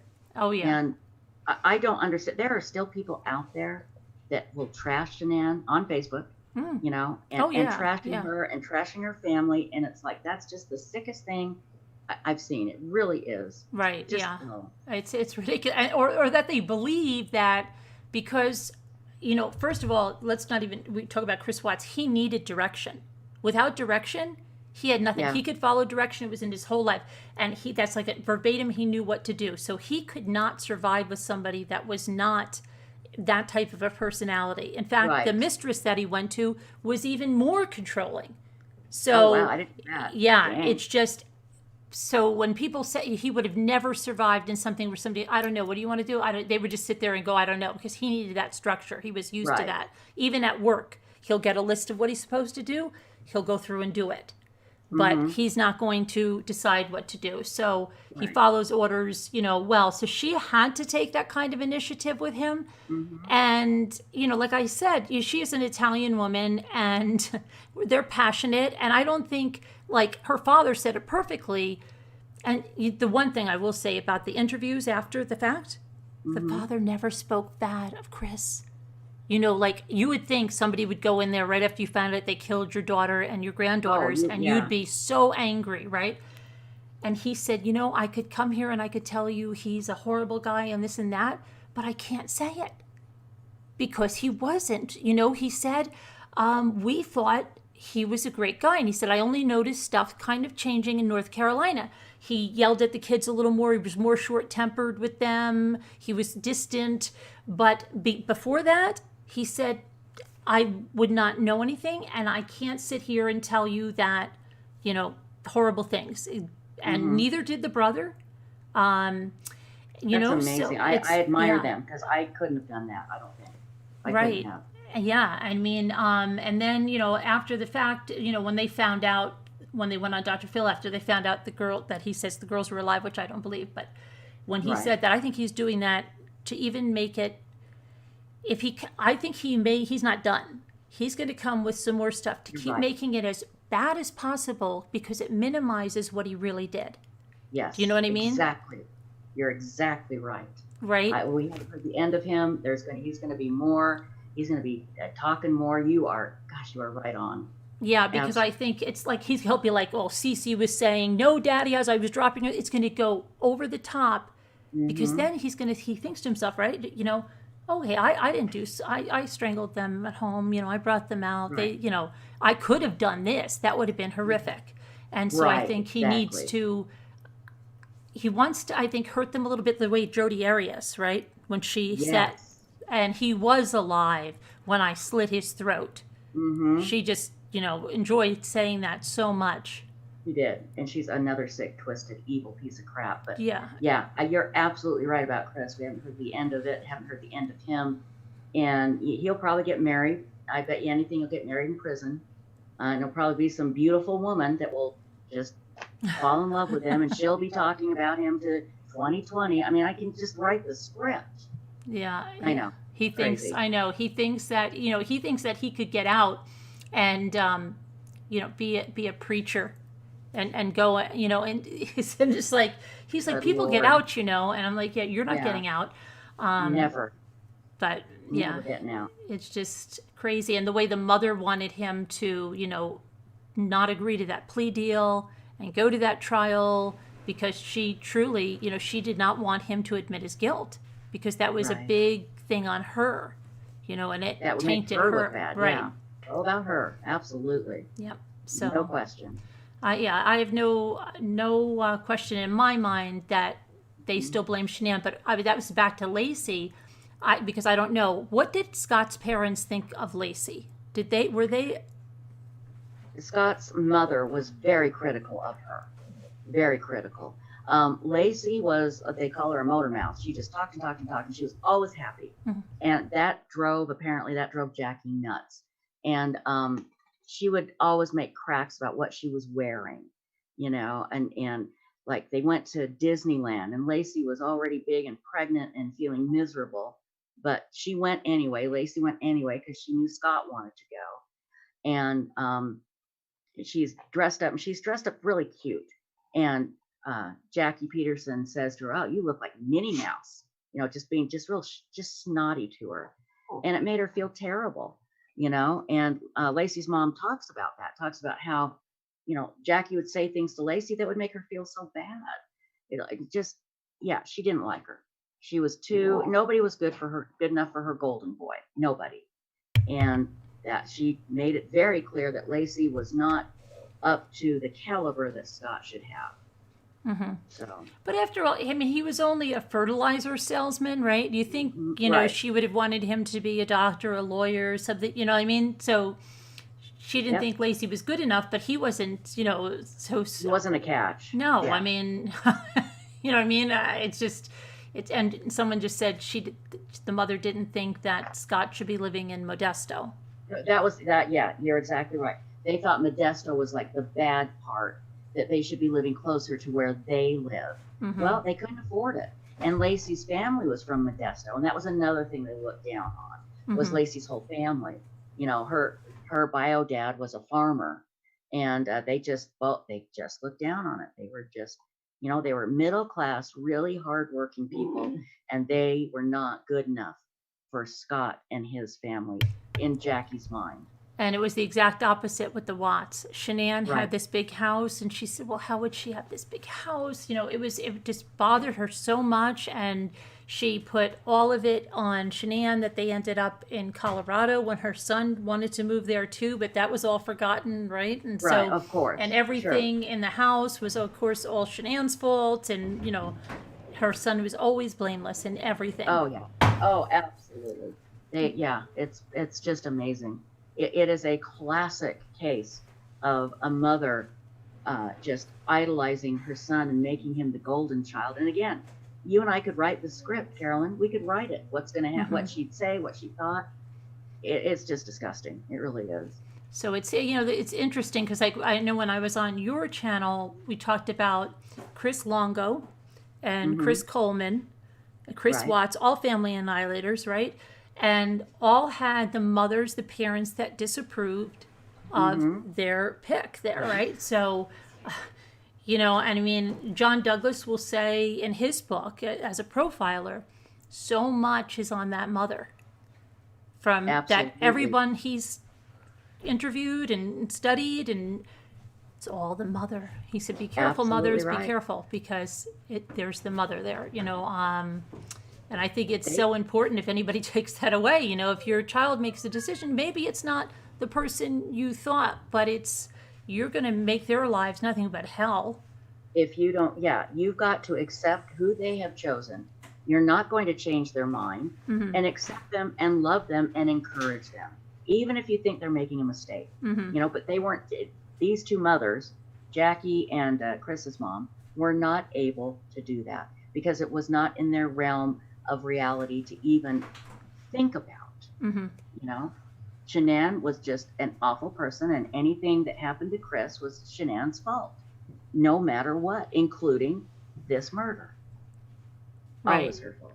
Yeah, I mean, so yeah, the parents are so important, and that's like the same parallel there. And the guy's just thinking, if you look at Chris Coleman, he had the girlfriend. It was actually his wife's friend. And his whole thing was he couldn't get a divorce because he said he couldn't keep working at Joyce Meyer Ministries. And Right. now Joyce Meyer says this is a different story. She said he wouldn't have been fired. Well, that's his. And then Chris Longo, he was the one that you didn't see really. I mean, there were some emails or something that he might have been doing a little fooling around, but not a real strong girlfriend or side piece or whatever you want to call it. So that one, but just that he wanted to just get away. I think just Right. get on with life. It was too difficult what he was doing. But I mean, there's so many family annihilators, and there's more and more now with this pandemic that are coming out, right? And child abuse. That's what I want to talk about too. Horrific stories of child abuse. And it's Child Abuse Awareness Month is April. And like I spoke to you about Rosemary D'Alessandro, Joan D'Alessandro's mother, she's going to be on, I believe, Thursday. And good. but she does a lot with kids at risk and everything. And what do you think about what's happening now and all of these horrific cases like that little boy? There's one story. I mean, three people that are abusing one child, and not one person says, "Wait, this is crazy," and then the grandmother's like cutting off his genitals before, beating him to death. It's just, he had bruises all over him. What do you think? Our system is failing, right? Our system is really failing. And what's sad is, I know there are people that work in child protective services that are good people. They really try hard, but they can only do so much. And then you have the other ones, like in the Netflix documentary, Fernandez, the boy. What was the little boy's name? Oh yeah, that Gabriel, right? Gabriel. Yeah, where they not only did they ignore it, they falsified records. And now with this pandemic, everybody is stuck inside. And I think we're seeing now the result of that. These people, they're just evil pieces of crap who, for some reason, they have a kid, food stamps, welfare, whatever. And they just, they abuse them. That one little boy, that picture of him, and he's smiling, and he is covered in bruises. And they said the dog knocked him down the stairs. I'm sorry. Again, that is just, I can't think enough bad to do to those three people. I know. That really. Ugh, yeah. And when you look at their mugshots, oh my God, I just, and damn well there were warning signs probably from the minute that kid was born, and somehow, and this is really easy for me to sit here and say, because I'm not the one that has to fix it, but somehow we have to make it to where we are sure when we take a child away from somebody that they are being abused, and make sure that they don't go back to the abuse. And they just go back to early. I think part of the problem is they don't have enough good foster homes, and they just don't know what the hell to do with the kids. And so if the parents go through, training on how to be a good parent, not beat your kid, boom, they just hand them back. I had a situation where I was reporting a father who was using heroin in front of his 1-year-old child that he had custody of. And he just up and left the child with his mother. And I called Child Protective Services, fully expecting them to come swooping in and take her out. They refused. They said, well, we don't consider that child in danger because there's another adult there to do something. And I said, okay, how do you know the grandmother's going to do anything? I said, this man, I can send you pictures of the drug paraphernalia in the bedroom where his daughter's bed is. She's 1 year old. And it was horrible. He left for 2 weeks and they wouldn't do it. They finally, the only way I got them to come in is I was able to produce a doctor's report showing that a couple of weeks before I called, this little girl had picked up a glass ornament, bit it, and they thought she had swallowed it. So they took her to the ER. And I said, the house is torn up. They're remodeling. It's a dangerous place. Because of that ER visit, that was the only way they would come in and they weren't even going to come in and look around. And this person had already had one other child removed by Child Protective Services.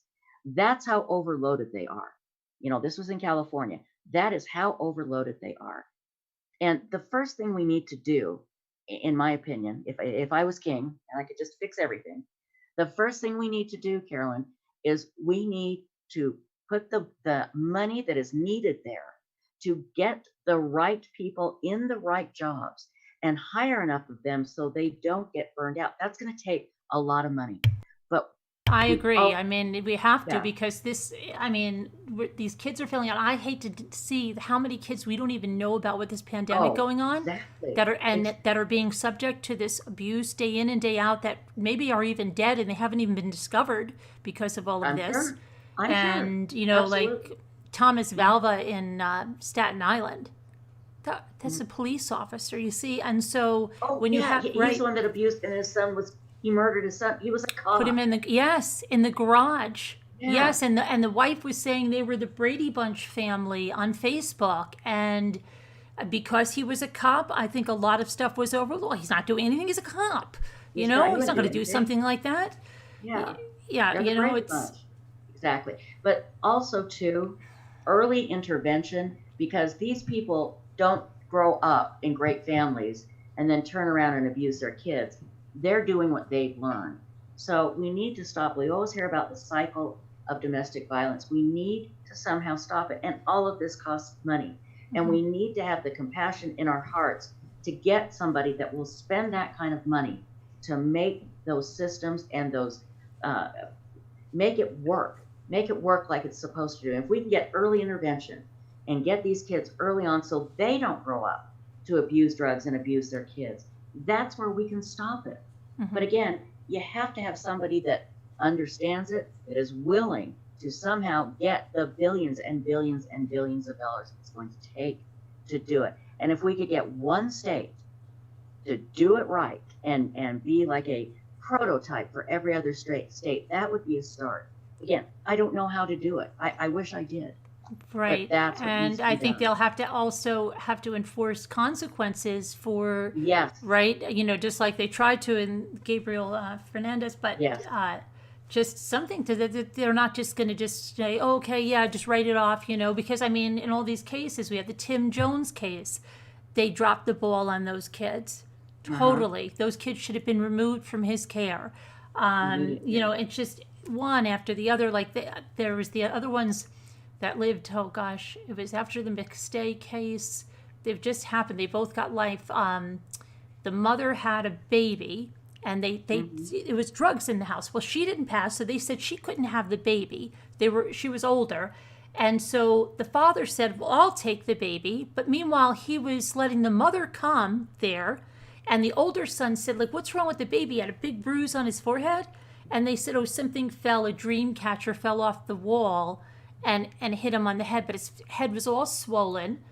And then the DSS worker went there and they disappeared in the woods. And there were so many balls dropped. They put the baby, they killed the baby. Okay, they put the baby down a well. Okay. And then they found the baby and there was this trial. I mean, it was Oh my God. horrendous. It last summer, last spring, and they were both sentenced, life, and it was just That's terrible. But that's horrible. another one. I mean, they Right. gave him back the baby. He brought his son's urine in to be tested. That's why I said, doesn't anybody stand in the bathroom with this guy? Are you kidding me? I mean, that's what I thought they did. Yeah, he wouldn't have had the baby either because they were both on drugs. So that baby would have been saved. But because he brought his son's urine in, And was able it to said switch that it he to wasn't on bathroom. drugs. Oh my God, that is so horrible. And again, one case, and that was before the coronavirus had everybody locked indoors. We're going to see we talk about an epidemic. That's the epidemic we're going to see. Yeah. And maybe something can be done. I wish I knew. If I knew, I'd do it. If there's something I could do, I would do it. I just don't know. It's so frustrating and so sad. Yeah, I'm just trying to see what everybody's saying here. Yeah, it's just there's so many. I mean, you can just go that the McStay case with those two, right? It's on and on about these kids. The little AJ friend, and then right after that there was another case, and I think it was the prosecutor. He said this is it. They are failing these kids like crazy. And they have to be accountable. You can't just say, oh, well, I was the overworked. I workload's couldn't do heavy. it. I have too much on my case and I didn't get there. Or he said he went to that class. And so, I thought he was just spanking the kids. I didn't realize what was going on, and it's just horrible. And when I think, like, I don't know, for myself, I can speak that some of these are just so horrific, right? They really get to you, and you just keep thinking about that child, like that little boy that's covered in those bruises, like you said, still smiling. And you think, wow, he never knew a mother's arms. He never, I mean, Joy. it's just, and it really, really gets to you. And that's a case, like, it reminds me of one that was kind of local. I mean, it was 10, 12 years ago, same kind of thing. 3 people abused a 3-year-old boy to death. 3 people, like the grandmother, the mother, and not one of them says it's enough. For like 3 hours, they beat this 3-year-old to death. And all I think that's so horrific, over a piece of candy that they said he took from like the candy jar. And that's another one, that one with, that Keaton, I can barely even, read through what happened there. It's just, some of them are so horrific. And then you think of this poor child that had to endure that, and how many countless others are, it's just. Think of your little kids that age. They were cute and happy. You can't, I mean, Carolyn, I know there'd be no way you would allow anybody to touch your kids. Same with me. Mm-hmm. I think of my little boy at that age, and it is heartbreaking.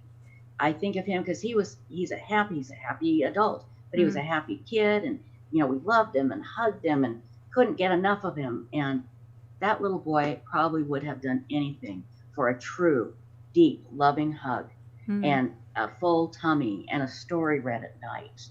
Right, Oh God, it's awful. It is just awful. So bad. And then, so people can have kids that want kids so badly, right? And then it seems like these abusers have no problem having kids, and they have kid after kid, no matter how many drugs they take, right? They're just pumping them out there. That's and it's just, it's absolutely, it's so horrific. And we're seeing so many, and like just in the last day or so, 4 or 5 cases where the women were at work and the boyfriends who beat the kids to death. And how many times have we heard that? Mom lets a man in the house because she can't live without a man, and who cares if they beat the kids? How many? I mean, that is such an old but horrible story. And I'm sorry, if you allow your boyfriend in and he's beating your kids, you're just as responsible. Oh yeah. And now they are doing him. Now they're prosecuting. But the ones that are doing it, it's got to be like they're like biting the kids and just so. He said he was trying to calm the child down by, did he call it the biting game or something? Like, come on, how is that going to calm a child down? And another one. So I think it's whatever drugs they're taking, because this other little girl was just covered in bite marks. And he used to be pushing her head under the water, and she was telling people, and that the parents, like other people, knew, and nobody said anything. And that's crazy. So you're just as guilty. Did the girlfriend get in trouble? I was saying good because I thought you were saying the girlfriend got in trouble for that. Did she? Oh yeah, they did. They did. I mean, because it's horrendous. But I think like the other people that knew and said they knew and don't report it. I mean, it's so crazy. I can't imagine. Just cannot. Terrible. Yeah, it's horrible. And let's see what everybody's saying here. But, so how long have you been doing YouTube now? I started, I think, let me see, I can tell you right now, it hasn't been very long at all. Just a second here. I will tell you exactly. It was February 16th. February 16th, I went on YouTube and I gave the link to 2 of my friends because I wanted to test out my hair and makeup. And a party broke out. I didn't realize that the people who had been subscribing to it, they were waiting for the first one, that they got a notification. Oh. And they all came, and I'm like, I had nothing planned, nothing. And it was just, we had a blast. So it's been since February 16th, and I'm doing it 7 days a week now, until the coronavirus is over, and then I'm sure I'll take a couple of days a week off. But until then, I want everybody to know that 10 o'clock Eastern, you come to my YouTube channel and get away from your problems, get away from your what's going on in your life, and just come here. Everybody's welcome from all over the world. It's something they can definitely plan on. Can't guarantee every show is going to be a home run, Right. but we'll Yeah. be here for you, and we'll talk, and we'll, try and figure out the world's problems. Yeah, no, I think a lot of people, especially with staying home, I think if YouTube wasn't here, I think people would be, climbing the walls. I think, yes, Yeah, it's I think it'd be really allowed bad. people to really have that social interaction, even though they're Yes. home. And so that's been a big relief to a lot of people. But it's just, Exactly. we're seeing that the worst side of it too in true crime, because every day, like we go through headlines sometimes, when we're finished. And it's like I could just stay on headlines all the then it's bad Sure. because it's one after the other after the other after the that are just happening, and it's absolutely. just It doesn't end. It doesn't end. I don't know. So anybody else have any questions for Trish?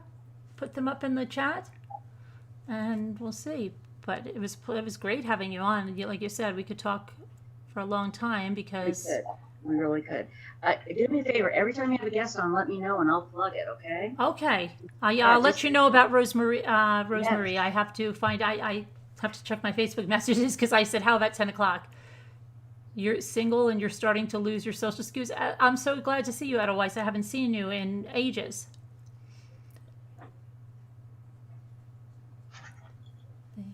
So I'm talking about. There's always a delay in my chat, so Yeah. when I ask for a question, it comes through. So. Let's see. You're going to have to get your glasses, little Texas tornado. Okay. Yeah. And I jump on there. I know there's a lot of people that come on my show and they go right to your show, which is great. Did she follow Dior Coons? Will it be solved? Boy, that's a good one. Are you talking about the one in Idaho? They went camping. Yeah, I'm trying to. That name is so familiar. You ever get that? The name's familiar. You have to. Someone has to tell you, and then you're like, "Oh yes, yes." I just so many times. Yeah. I don't know. First, the parents, and I can't even remember who went camping with the poor little kid. At first, the mom and dad that took him camping, the sheriff said, no, they're not. Right. See, yeah. Okay. Now then he says, yes, they are. And it's like, wow, who knows? Oops, I'm putting this down. I mean, it's so hard to say, so hard to say. I hope so. I mean, it seems like they should be able to, but until they find something of Dior's remains, I think it's going to be difficult. Or somebody confesses, which can happen. Laughing at somebody. That's so silly. Okay, so someone wants to know. Let's see. Hold on. I just missed her question. Oh, rabbit dog. Sure. Oh, Miss Pearl. I want to answer this question from Miss Pearl. May I? Go ahead. He says, don't mean to be a jerk, but why the same outfit every day? Just curious. Well, because I like it. It's comfortable. And I don't ever have to worry about finding something to wear. So I thought, I'm just going to wear the exact same thing every single day. Now, my friends hate it. They say it doesn't, they say I need something a little classier. And I'm like, no, I don't. This is perfect. And that's why I just didn't want to have to worry about trying to find something. I live alone. I don't have a washer or a dryer. I have to take it to the laundromat. Since this coronavirus, I've been doing my washing by hand. I even did it before that by hand a lot of times. So it's just, I just got the same thing every day. I don't need to worry about it. So that's why. Okay. Bossy said, advice from either of you on starting a channel. Well, I'll give you mine and I'll let Tricia give you hers. Just pick something you like to do, because if you just go for a niche or something because you think it's popular and you don't really have a passion for it, you're not going to want to make videos. So go with something that, just like when I'm a writer too, so that write what you know, write what you like. If you just try to write something that you'll be miserable. Okay. So yeah, go from the heart, whatever you like to do, whether it's gardening, whether it's home improvement, whatever it is, something you like, and just go for it. It's never going to be perfect when you start. And don't, I must have recorded my first video where I came on camera and talked about cases like 10 times, and it still was bad, right? And I just put it out there. And it got a response like I couldn't believe, because they didn't care that I had all my blog stuff that I was reviewing behind me. And it was like a mess. Like, I'll go back. I'm so embarrassed I can't even look at it, right? But it's what started it, and it's never going to be perfect. So just go and do it, and, just stop. Otherwise, you will never do it, because it never will be perfect. And you might find out that, a whole bunch of people relate to you, and, be the best thing ever. Just do it. Yeah, and I really can't add more than that. That's an absolute perfect set of instructions to follow, advice to follow if you're starting a YouTube channel. The other thing I would add is be consistent. If you say you're going to be on every night, be on every night. Be on time. I'm almost 5 or 10 minutes late, but Me too. I'm driving myself nuts with that. But always do it. Never ever oversell your guest. Tell us exactly who you're having. Don't make it sound bigger than it is, because then you look like a jerk, and again, you will make a lot of mistakes. I'm very fortunate in that my whole life I was a rock DJ, so I'm used to talking. Not used to being on camera, but I'm used to talking a lot, not shutting up. So this has been easy for me, and I've been doing a podcast for the longest time too. Mm-hmm. So I was lucky that I was able to do this, to take what I love and turn it into a YouTube channel. I had a friend that's been telling me to do this for years. I just kept saying, oh God, I don't know how to do it. I'm going to be stupid. And I love it. It is so fun. But here's the thing. And Carolyn, I'm sure you'll agree with this. When you get trolls, you're going to have people that are going to say horrible, mean things to you. Yeah. Awful. You have got to learn to let it roll off your back, because if you start getting into a fight with them, it'll never end. No. Never end. And then you lose total focus of what you're going to do. Right. But it's got to be something that you love, and just have a big, thick skin once you come on, because there are going to be people here that will want you to fail and will do everything they can to try and get you to fail. Or disrupt your chat, or just leave you comments. Like, even if you don't go live, they'll leave it in the comments. They'll leave these horrible comments. Yeah, and it's just, you have to let it. I think there's a point when you first come on, you might take a little bit, and then you just see, and then you get to a point you just laugh about it. Right. I laugh like crazy if someone says something about my eyeliner or something, and half the time it's not eyeliner. I show them a lot of times that I don't know what they thought it was, and I said, okay, yeah, I wear some eyeliner, but I showed them at night one.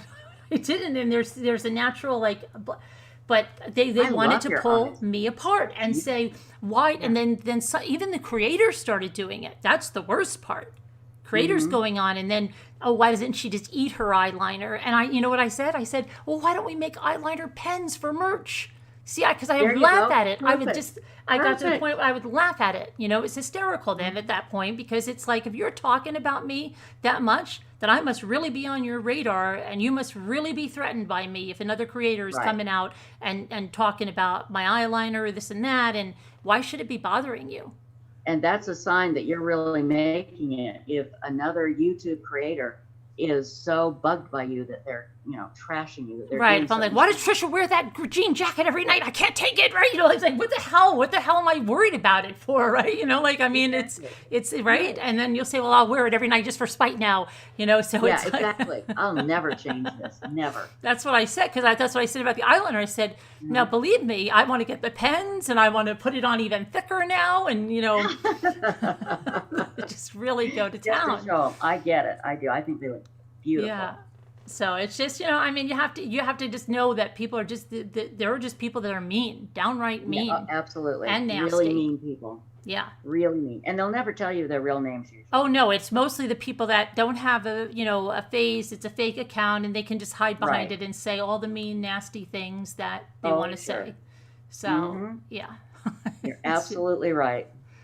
But it takes time, though. It does take time to, get understand that. And, I think at first, when we first get a few comments, we're like, what? And then it's like, now you laugh.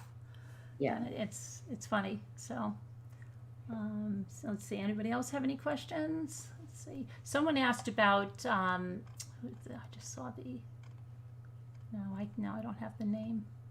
Kathy, who did you just ask about a case?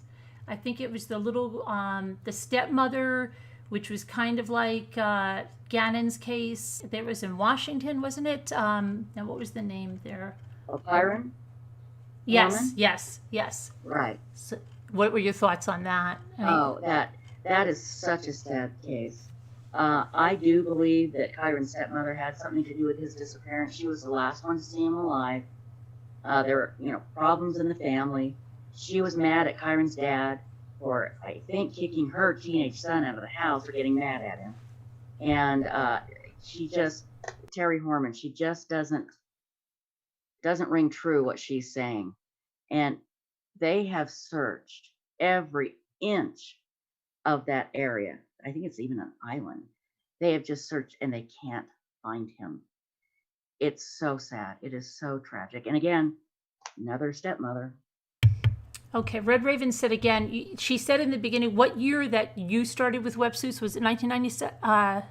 I took it over in 2004. 2004. And it was still a small forum, but it was just really, really awful. It was bad.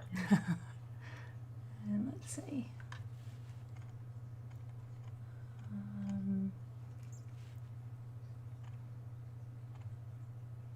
See, here's a troll right here. Somebody I've never heard, Kathy Mims. Carolyn, you are rude to people at times.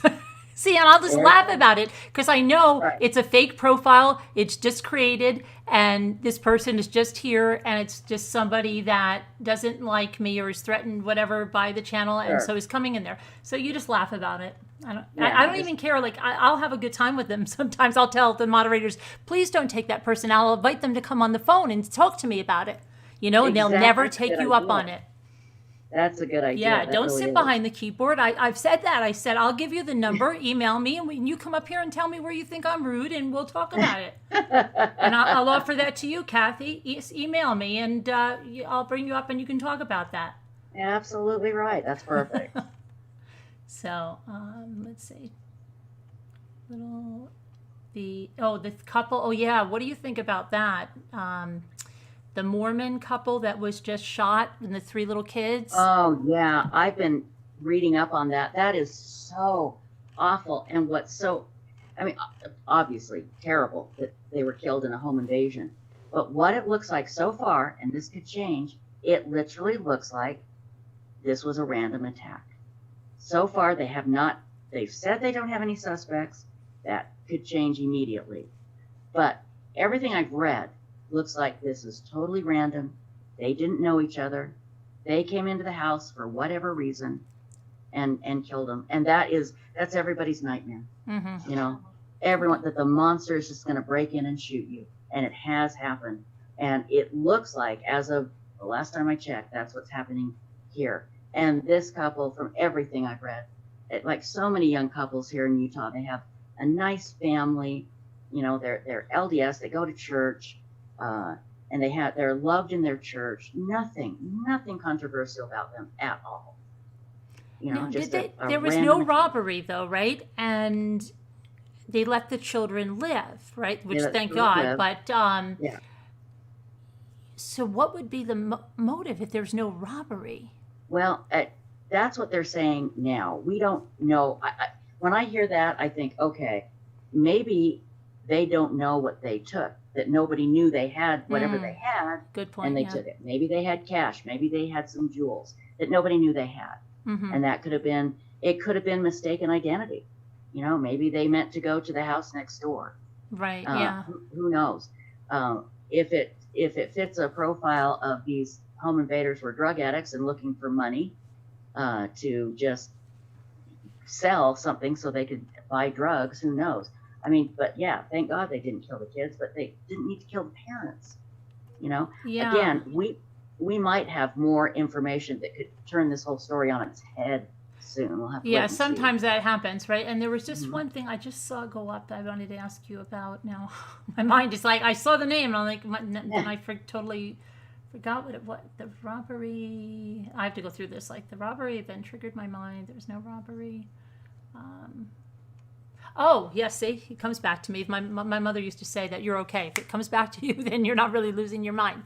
Right, But true. in, was it Tomball, Texas, that garage sale, the garage sale case that is just so crazy, where the woman was setting up for a garage sale. Her husband left for work. They were married, I don't know, maybe 5 years. They were planning a trip to go to right. Disney Okay, World yeah, for their anniversary. right. Keep And going, yeah. she was shot at like point blank range 3 times, and then they came back and shot her again. Some guy jumped out of a truck. It was a Nissan truck, I believe it was, and it looks like the person is wearing like a robe. They thought it was at first a woman. Now they think it was a man dressed as a woman. And the husband, it's very hard to find any information on the case, number one. People that lived within 10 minutes of it on our forum didn't even know about the case. That was so shocking. And then some of them tried to inquire, and they said, Carolyn, there's like nothing here. Then we found the husband was saying that he did an interview and that they told him there was going to be an arrest shortly. I mean, this was back in January, a year after it happened.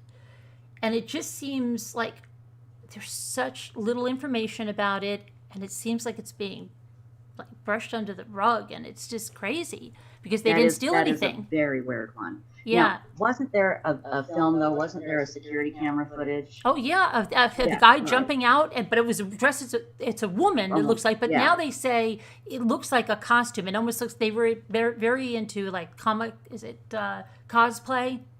dressing up as Star Wars, and